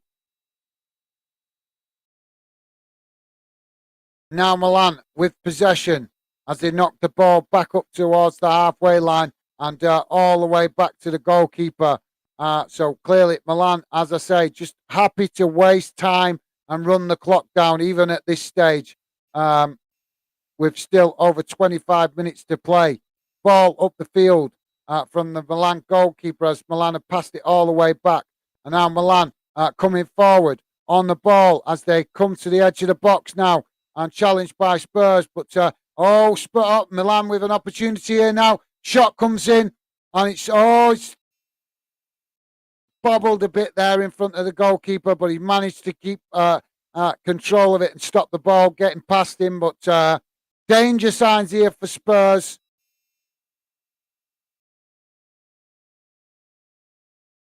They had a couple of shots. The first shot was blocked off and deflected out to this near side of the goal. And Milan managed to pick it up again and get another opportunity. But then the goalkeeper, like I say, managed to make the save reasonably comfortable. Spurs now in possession on that far side as they look to get the cross in. Cross comes in. It's deep. Headed away by Milan as Spurs pick it up again now on this near side and ball into the box, crossed in, deflected away. Spurs picking it up again, but this time it's moved all the way back towards the halfway line as Spurs move again forward down this near side. Cross comes in and Harry Kane manages to get a header on it, but it goes wide of the post. 67, just coming up to 68 minutes gone, guys. Still 0-0. But yeah, I would definitely say Spurs need to show more belief in their own ability. Don't know what Harry Kane was doing there. He was almost lying on the pitch to header that in, to header that towards goal. He'd have been better staying on his feet and just maybe trying to get a volley on it, and just that would have probably taken out the goalkeeper. Milan moving down the pitch now quickly, and as a sliding challenge comes in from Spurs, Spurs win it back now, looking to try and get forward quicker, but again, Milan forced them to come back to go forward. And now we've got another Milan player staying on the ground, the player that was challenged there, staying on the ground, and the referee stops the game. Again, this is so frustrating, this game. Referee actually giving the player a lecture. I think it's clear to see it's just the Milan player just making the most of it. It's so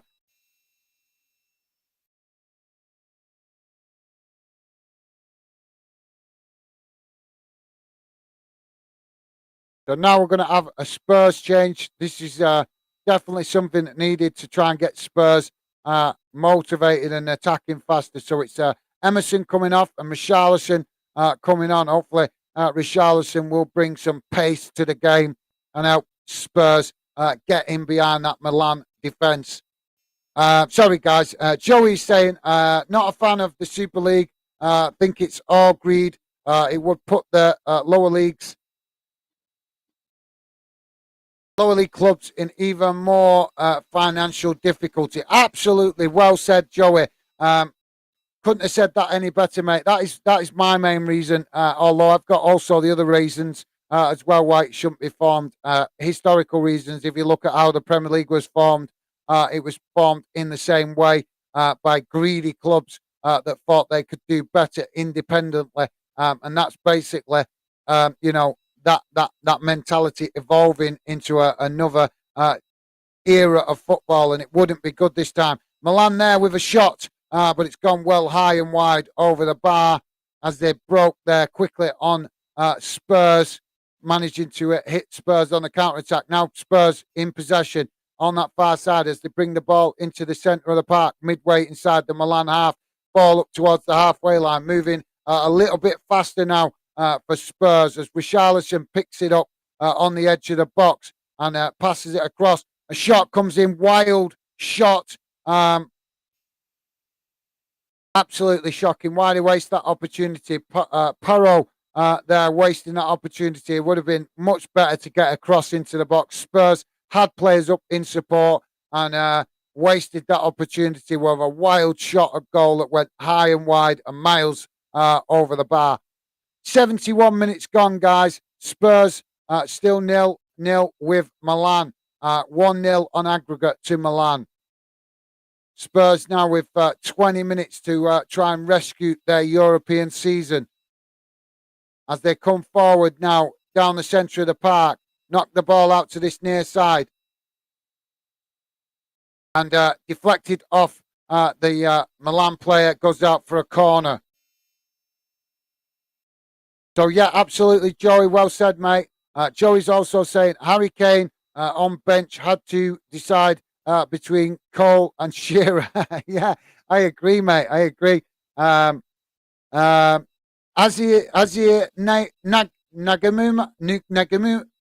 Apology, I'll come back in a second, guys.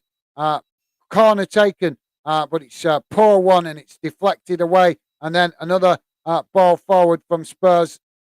Midway inside their own half or inside Milan's half, and it's intercepted quite easily by the goalkeeper. And now we're just seeing a bit of afters with Richarlison and one of the AC Milan players.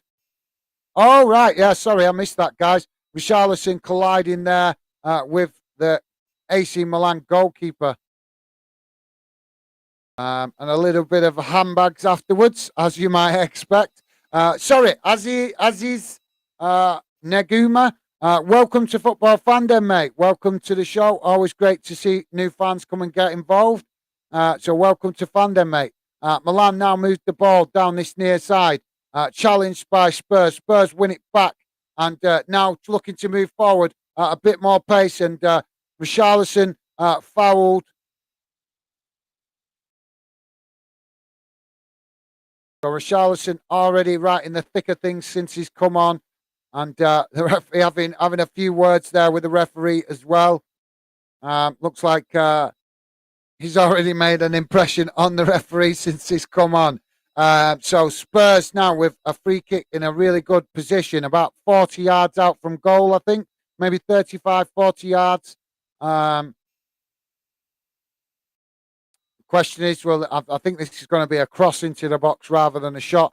Son crosses it in as Harry Kane tries to head it at the back, but it's gone out on that far side for a corner deflected by Milan defenders.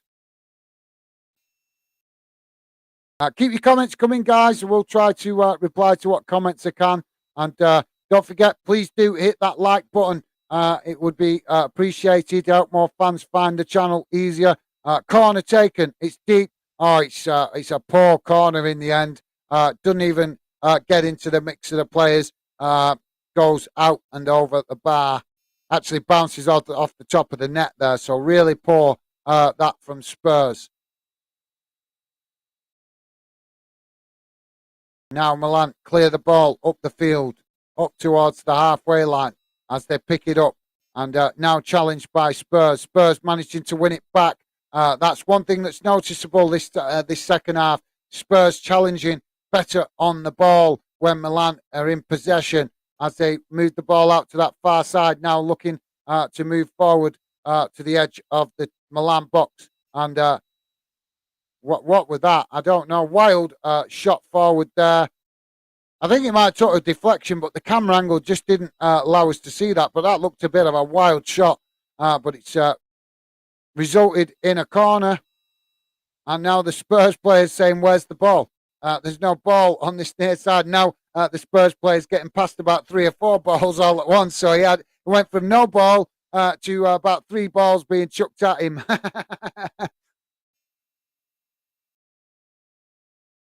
75 minutes gone, guys. Corner for Spurs taken, but yet again poor delivery as it ends up going out on that far side, and now Spurs pick it up midway inside the Milan half and just passing it about in the middle of the park. Now out to that far side, cross comes in. And it's deep straight towards the keeper. These crosses from Spurs tonight have been shocking. Really poor delivery on almost all crosses tonight for Spurs. So yeah, Azid, thanks for that, mate. And now Milan restart the game from the back, moving up the field. I've seen a challenge on this near side, but I couldn't see it, guys, because the stupid scoreboard come up. We're going to have another yellow card awarded here, I think. I didn't see the challenge because the TV company put their stupid scoreboard. We're going to have a red card here.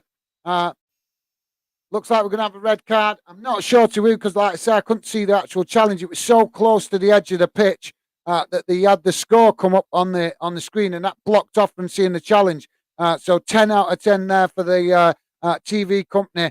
With their coverage blocking what we needed to see. Spurs player it was that seems to have come worst off in that challenge. But like I say, I wasn't able to see it because of the bright idea of the TV company blocking off the visibility to see what actually happened there.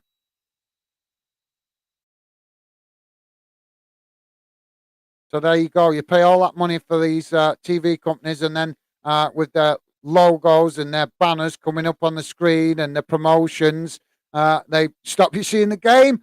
How's about that, eh? Thank you, value for money.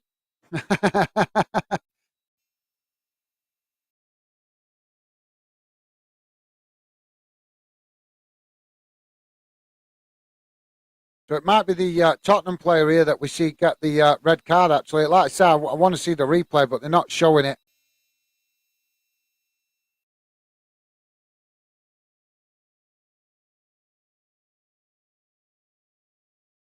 We're going to see the replay. So the Milan player right on the edge of the oh, yeah. So the Milan player there running down the touchline in possession.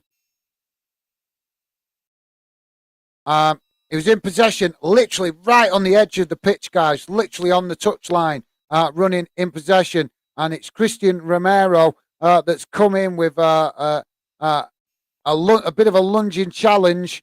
I don't think it's actually a red card offence, but he's already picked up a yellow card in the game, and the referee has awarded it as a second yellow, which I can't really argue with that.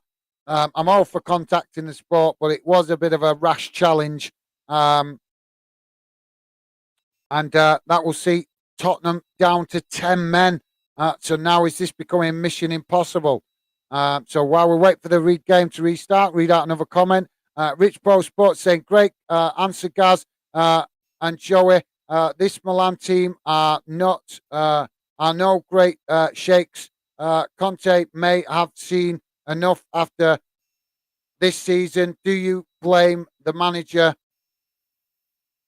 or players for performance like this? In this incident, I actually blame the manager because he's Italian. He knows Italian football. So if you got an Italian manager, you expect to, and you're playing an Italian team, then you'd expect to be able to try and use that to your advantage. So I blame Conte if this result doesn't go the way. But at the same time, I don't blame Conte entirely because the players, Conte may have instructed the players right, but it's whether the players are actually implementing what he's instructed them to do. So I think, in fairness, it's probably 50-50, mate. Half the players, half Conte. But I think a manager like Conte does need to take a big chunk of the responsibility because, let's be honest, he's Italian. So he knows Milan really well. He knows all Italian clubs really well. So that should be an advantage to Spurs, not a disadvantage.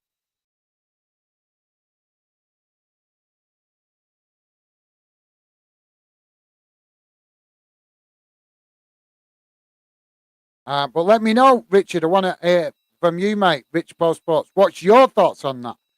Do you think it's the Spurs players or the manager? Let me know, mate. Thanks for that. Great question, mate. Joey saying England England are frustrating. Rich Paul. We have always had talent, but we never go on and get anything. Absolutely well said, Joey. Can't argue with that, mate. Absolutely. Guys, if you're just joining us, please do hit that like button, drop your comments in the chat. Want to hear from you.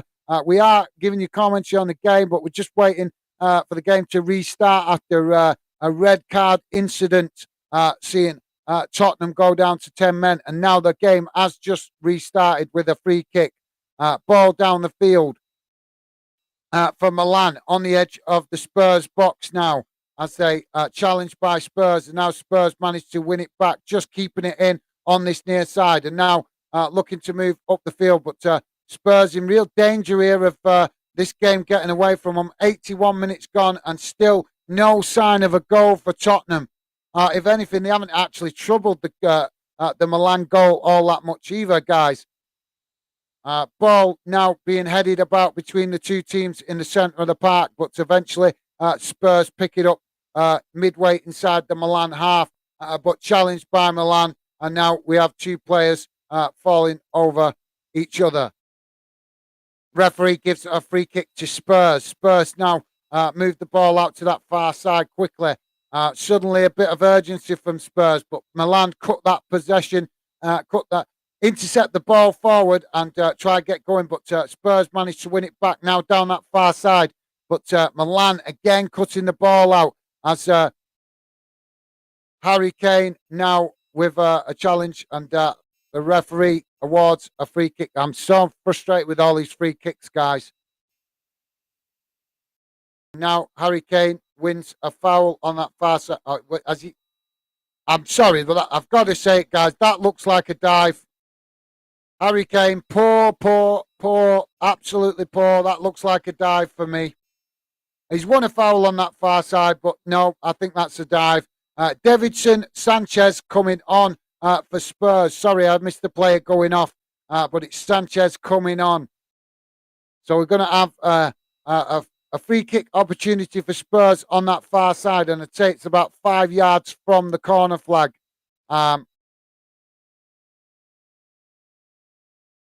Pedro to take it for Spurs. Spurs really need to get a good delivery on this. And it's cross comes in, deflected. But eventually Harry Kane picks it up on this near side. And now Spurs.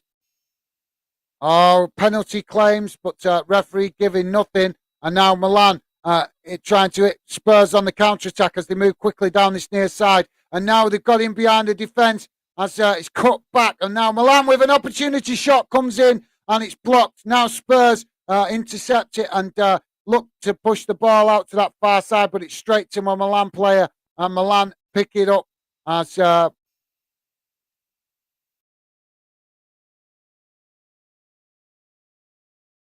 I think Spurs really let themselves down tonight, guys. Really, really have. They can have no complaints if they lose this game. They've just not shown enough of belief in themselves. They've made it quite easy for Milan, to be fair. They've not troubled Milan anywhere near as much as what they should for the home team. And now Spurs pass it all the way back to the goalkeeper. And goalkeeper knocks the ball forward. Now the ball's knocked out to this near side. And yet again, Tottenham passing backwards instead of forwards. Long ball up the field from the goalkeeper.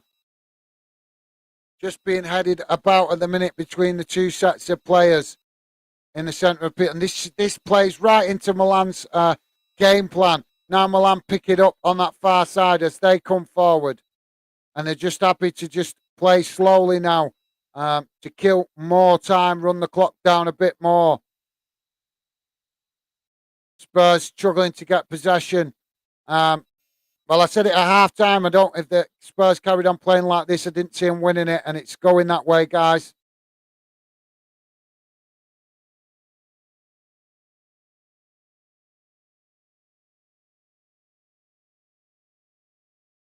Seeing the replay for the penalty claim, and for me, that's not a penalty. Not a penalty at all. Throwing on that far side for Milan.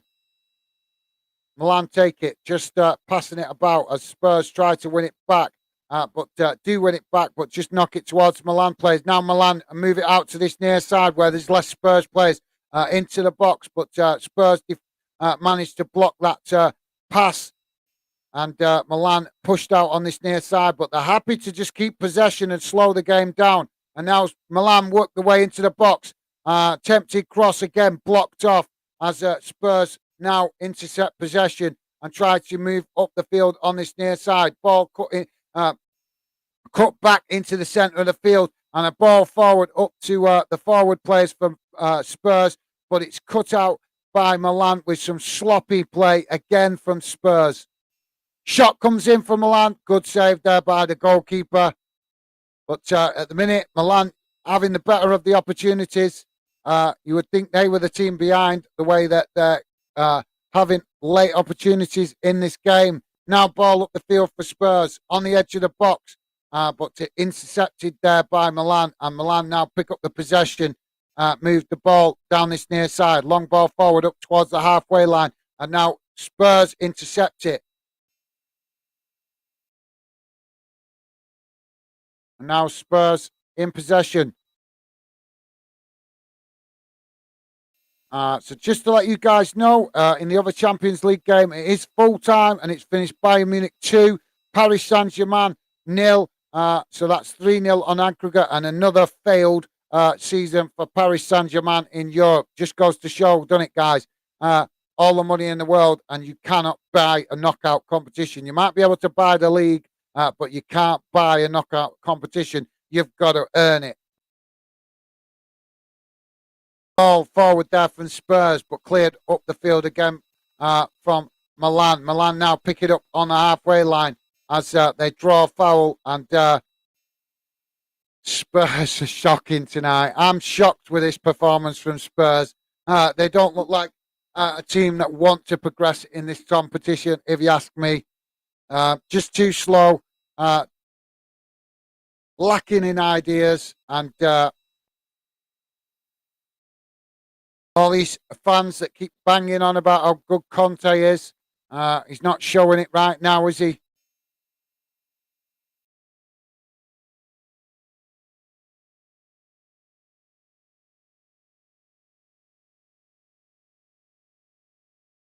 now Spurs with possession midway inside their own half as they're forced to pass back. And yet again, sloppy possession from Spurs. And the ball kicked out on this near side for another throw into Milan.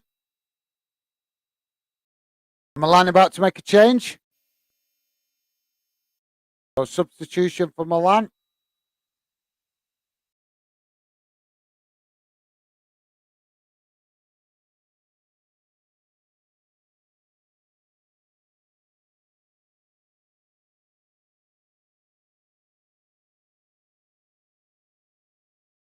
So it's Rafael Leo coming off and Ante Ribic coming on for Milan. Apologies if I'm not pronouncing those names correctly, but I'm not Italian, so I've not got the Italian twang. But I love pizza.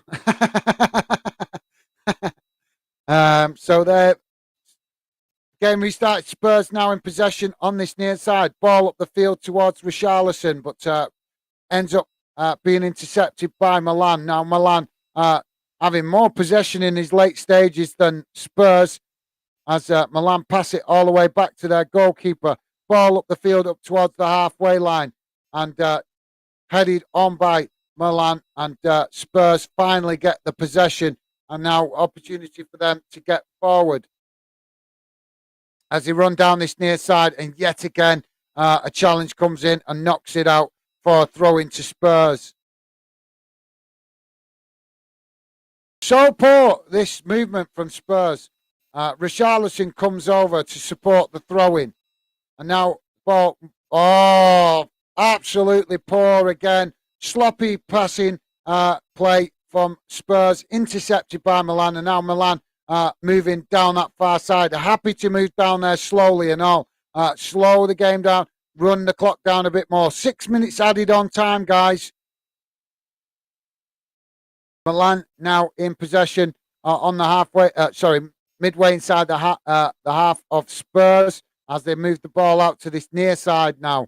And Spurs unable to get any kind of possession.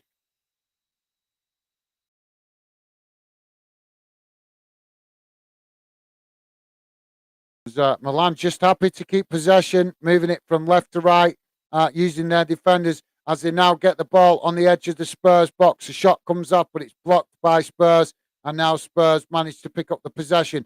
Spurs keeper with a ball down the field up towards the halfway line. But yet again, Milan with another cheap foul. I think we could be. I think Spurs could be here all night, guys, and not score. I really do. They've been shocking tonight. Absolute. In fact, they've embarrassed English football, if you ask me. Really, lack of determination and effort. I'd say it's an embarrassing performance from Spurs tonight. Milan now keeping possession as they pass it back to their goalkeeper. Ball up towards the halfway line there for the keeper, intercepted by Spurs player, headed back into the Milan half, but Milan now pick it up again. Absolutely shocking. How long have we gone now with Spurs not having no possession? And we're in the latter stages of the game, and they still haven't managed to have any possession to create a threat on goal. Spurs finally intercept the ball, and now running into the Milan half, and a foul drawn.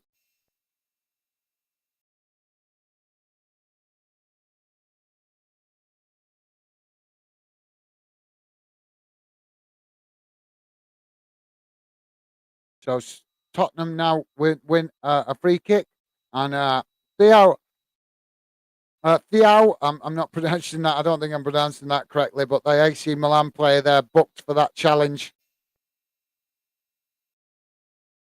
Joey saying blame both Rich Poe. Yeah, absolutely, Joey. Think that's spot on. Got Spurs fans praying at this late stage. Free kick taken, cross towards the box. Oh, the cross came in there and headed towards the box, but a good save there by the goalkeeper. knocks it away. And now Spurs need to get back in defence. Milan up the other end of the field. Shot comes off and it bounces off the post. Unbelievable. Bounces off the post, and the goalkeeper only just managing to keep hold of that, surrounded by Milan players. And now we've got another foul on this near side. Why have we had to wait till the last 10 minutes of the game before it starts to get more lively?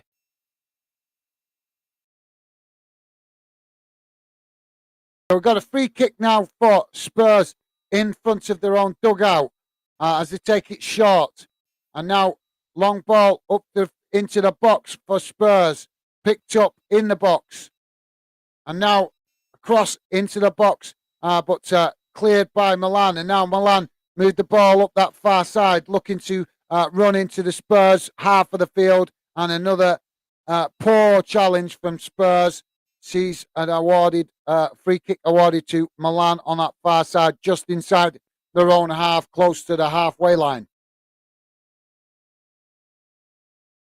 But that was a great opportunity there for Tottenham to find the equaliser, but great save. Got to be honest, that was a great save from the goalkeeper.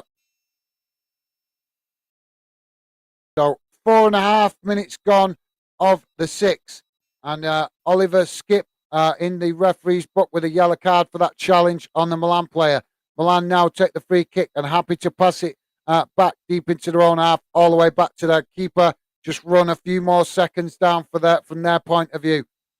Spurs with a player down now in the middle of the park. Nothing doing from the referee. Oh, what a poor. So the ball ends up ricocheting all the way back towards the Spurs keeper. He kicks it up the field, and it's a really poor kick as it goes out on that far side for a throw-in.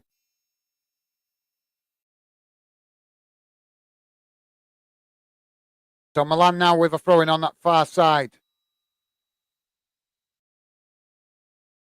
As for, we finally start to hear the noise coming from the Milan fans. They think it's home, done and dusted. Now Spurs with getting forward as Milan knocked the ball out on that far side, about 15 yards from the corner flag. Now cross comes in, but it's intercepted by Milan, and now Milan will look to move the ball up into the Spurs half of the pitch, which they do. Long ball up the field, and now they're going to just run this into the corner flag, aren't they? And there goes the full-time whistle. Well, what a shocking performance from Spurs. They don't deserve to go through. I've got to be honest, we always want UK clubs to do well in this competition, or at least I do, but absolutely shocking performance from them. They didn't deserve it. They didn't show enough hunger, enough desire, enough attacking momentum, just slow. They played right into Milan's hands. Milan happy to play slow football. And Spurs only started to try and pick up the pace of their play in the second half, and they didn't do it great. So they've got, for me, guys, no offence, but I've got to say, I call a spade, and they don't deserve to go through. They've been really poor tonight, Spurs. They've embarrassed themselves, and I think they've embarrassed English football, really, but by going out with a whimper, because they've gone out the Champions League with a whimper. A 1-0 deficit shouldn't be that hard to turn around, to go into a European game and over 2 legs not even score a goal. I've got to say that's embarrassing. I really have. Rich Post Sports is saying Spurs lack that individual spark, but Kane is Kane. Just one chance, could do it. I put Shearer first, Kane. I put Shearer first, Kane second, and Cole third. Neither of those 2 teams are likely to win the Champions League. Yep, I can't deny that, mate. I think you're right there. With I think that's referring to both Milan and Spurs. But not a surprise, is it really, guys, to see that the first English club to be knocked out of the competition is Tottenham. Thanks for that, Rich Post Sports. Rich Post Sports also saying, hi, Azid. welcome to the channel where the fans and the players are the lifeblood of the game. Absolutely, well said, mate. Well said. Rich Paul Sports saying, loving the respectful, fun, and intelligent convo here on Football Fandom. Thank you very much. Very nice of you to say, Rich Paul Sports. Really do appreciate the positivity, mate. Sorry, it wasn't a better game for you guys tonight. To be honest, it's really disappointed me. I've expected more fight and more desire coming from Tottenham tonight. So yeah, thanks for that, Rich Bo Sports. Nice of you to say, mate. Joey's saying completely agree, Rich Bo. Thank you very much, guys. Really do, like I say, really do appreciate that positivity. It's absolutely top class stuff. Rich Bo Sports saying Gary Lineker ex Spurs has been in tweeting trouble today.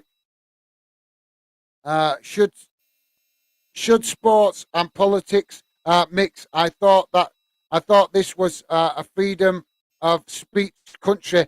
Thoughts. I'm no offense, but I'm avoiding politics. I'm trying not to get into political conversations on the channel. I'm trying to avoid that as best possible. But the short answer is that I don't know. I think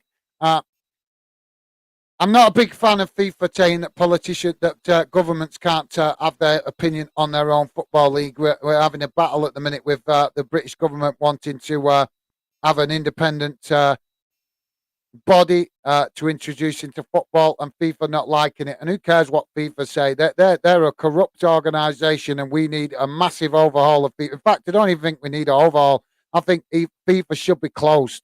I think FIFA should be closed. I think every football league across the world, or at least across Europe, should boycott FIFA. We should do away with it and start afresh, start a brand new, fresh world governing body. They've had their chance. The reality is that they manipulate the voting system to get what they want. The people who run FIFA have a voting system. If you look at it, do research, there's a voting system to elect the president of FIFA. And they manipulate it.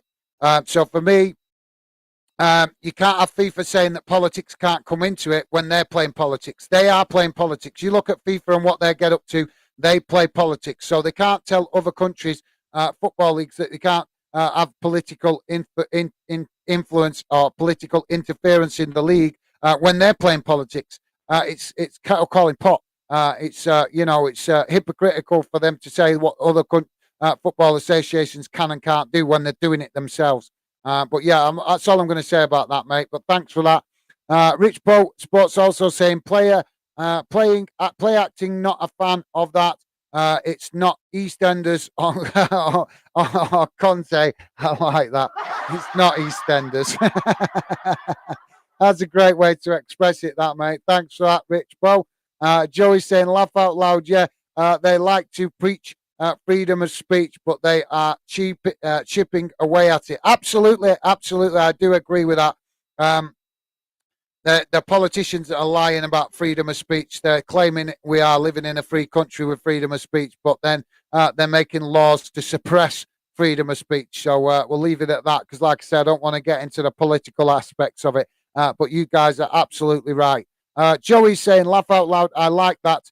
There's just no need for play acting. They are right.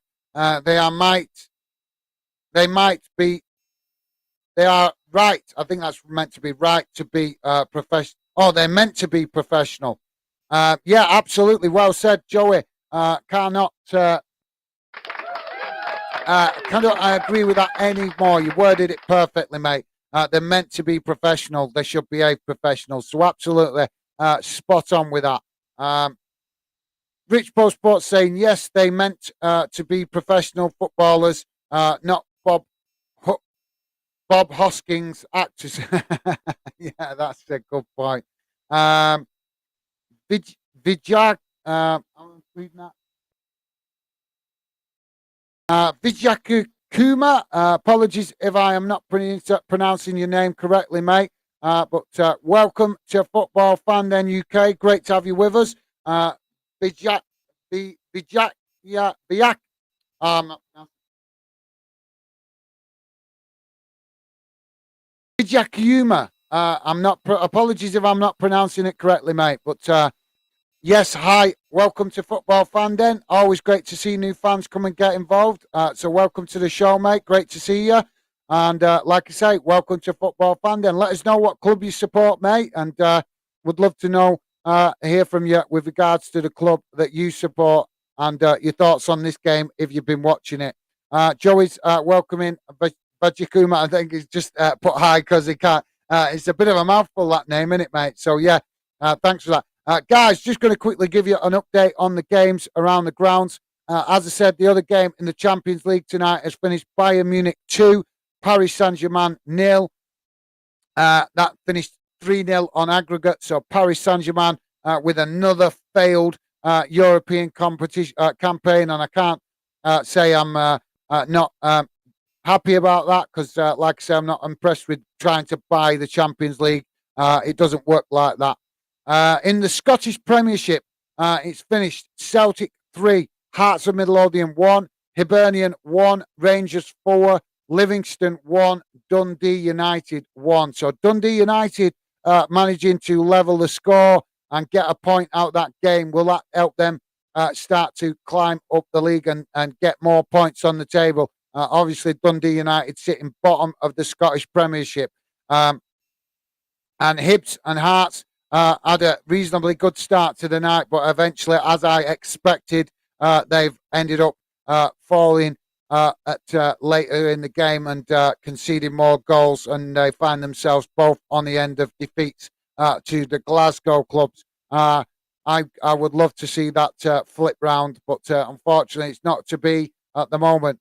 And just to let you guys know what happened in the Arsenal Women's Super League, Arsenal women, Arsenal ladies, should I say, winning 2-0 against Liverpool ladies, and Chelsea ladies winning 3-1 against Brighton ladies. So that brings you guys right up to date with the other games going on around the UK. Rich Post Sports is saying, hi, Vidya. Who do you think wins this year's Champions League? Man City, Napoli, or Real Madrid? For me, but could Liverpool turn it around? Remember that 7-0 shocker. Yeah, well, like I said a few times, think if any club can turn a result like that round, it is Liverpool. They've done it before in Europe, turn around impossible results. I don't really care who wins it as long as it's not Real Madrid. I'll be honest, I don't care. Any club can win it. Obviously, I prefer an English club to win it. But as long as Real Madrid don't win the Champions League this season, I'll be happy. I don't want to see them win it. I'm fed up with their domination of the Champions League. It's getting boring. Joey is saying, "Oh, Mini going to be gutted." Absolutely, mate. Yep, tough night for Hibs fans. But it was always. This is the problem with the Scottish League, mate. Celtic and Rangers are just miles ahead of every other club in it. So yeah. And it's always obvious, it's always visible in the games. So, yeah, I'm gutted for Mini, but it's just the way it goes, unfortunately, up in Scotland at the moment.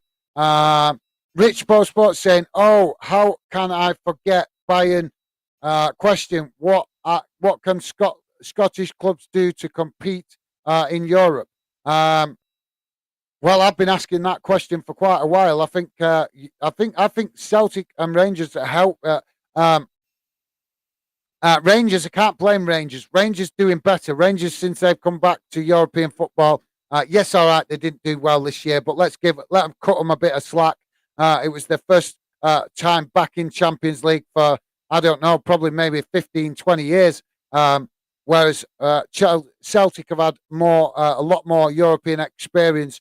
But you got to remember, Rangers did reach the final of the Europa League final the season before, and they'd only been back playing in Europe for about 2 seasons before that. But Celtic have been playing consistently in Europe for the last 10 years, while Rangers have been fighting their way back to the thingy. Because if you guys don't know, Not so long ago, about 10 years ago, Rangers got themselves in all sorts of financial trouble, and the SPFL punished them uh, by uh, by relegating them to the bottom of the Scottish Football League pyramid. So that's down to League, I think it was League Three that they went down to. So they had to work their way back, all the way back up through the leagues to get back to the Scottish Premiership. So they obviously were concentrating on getting back to the Scottish Premiership. And while they were doing that, it meant that Celtic dominated the Scottish League. But they didn't show that domination in Europe. They put in poor performances, getting knocked out early in the qualifiers, in the group stages, and not progressing. So for me, Celtic are the big problem with Scottish. They're the club that's holding Scottish football back in Europe because they may dominate the Scottish League, but they don't. They don't. They don't carry that into Europe. They don't show that same tenacity and that same dominance in Europe. And I think big questions should be asked about Celtic and their pitiful performances in Europe in recent years. I know Celtic fans won't let me like me saying it, but tough. I believe in saying it as it is, and Celtic fans like to live in Never Neverland. Let's be honest, they are the champions of a very weak league, and they want to bang on about how successful their club is. But when it comes to it, they're having success in a weakened division, and then they show how weak it is by their poor performances in Europe. So for me, it's Celtic. Rangers can't be blamed, mate, because since Rangers have been back in the Premiership in Scotland, like I say, they've given a good account of themselves in the Europa League. Yes, this season they got into the Champions League for the first time in a long time. So I think we have to, like I say, cut them a bit of slack for the poor performance in that. But before that, they were competing in the Europa League. So yeah, hopefully that answers your question, mate. Joey's saying, if LFC can turn it around, Liverpool to win it, win, if not City for me. Yeah, absolutely. It'd be great to see City win it. Any club, to be honest, any club to win it, with the exception of Real Madrid, would be great. So, yeah. So there you go, guys. That's the end of the game, end of the stream. And I'm going to call it a night now and jump off because this has been quite a long 6 days of streaming. And I've got quite a few things to get on with in the next couple of days. So I won't be on tomorrow. But hopefully I will catch you guys again soon on a future stream. But yeah, that's about it from me, guys. I would love to say a big thank you to you guys, especially Joey and Rich Bo Sports, who have been through joining me through most of tonight's stream, or pretty much all of tonight's stream. So massive shout out to you guys.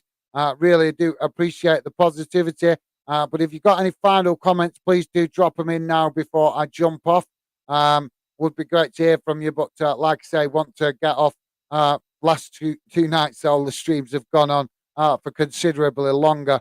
And that has meant I've been getting less sleep for work the next day. Joey's saying, thanks, Gaz. See you next time. No worries, Joey. Thank you very much to you, mate, as well. It's been a great stream. Appreciate the company and the positive comments in the chat and the great discussion. We've had some excellent talking points tonight as well with Rich Pro Sport firing a few interesting questions. Although I didn't get an answer off you, Rich Pro Sports, about your question. You asked the question, but I asked you to give a reply to it, to what you thought about.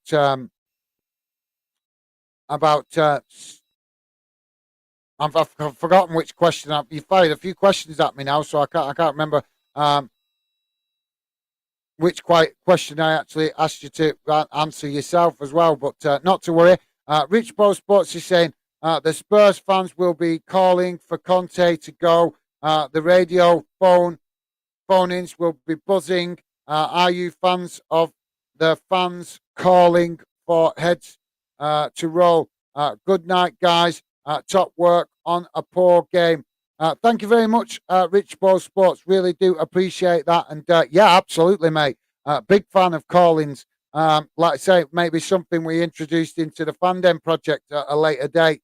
But for now, obviously, it's be a bit difficult right now. But like I say, it's something hopefully we might give a try a bit further down the line. But yeah, absolutely, mate. I'm a big fan of fans having their opinions heard. So yeah, hopefully, um, I always encourage fans to have their opinion. I think a lot more football organisations should be embracing fans to call-ins and comments coming through and stuff like that, because to allow fans to have their opinions. Because for me, like I said, guys, the football doesn't belong to these rich owners. They might like to think they own it because they buy the football clubs, but let's be honest, guys. We could make those rich owners bankrupt in 5 minutes if we just boycotted games and they stop filling grounds. So, like I say, for me, the game belongs to fans. It doesn't belong to these rich football club owners that are making the decisions and these suits running the FA and the Premier League. Football belongs to you guys.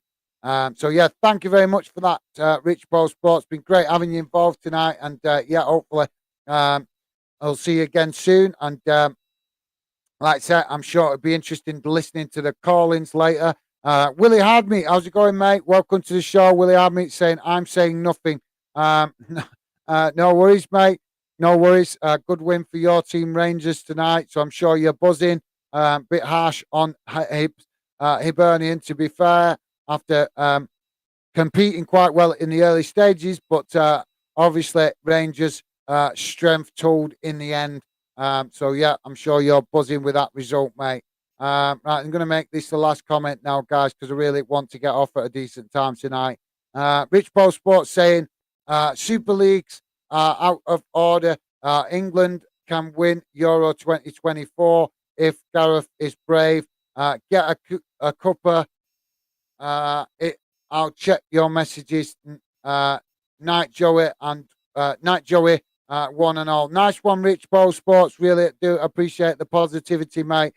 Great having you involved tonight. And big shout out to you. And also a massive shout out to both Rich Bowl and Joey as well, being very active in the stream tonight and firing some interesting comments in as well. So massive shout out to you guys.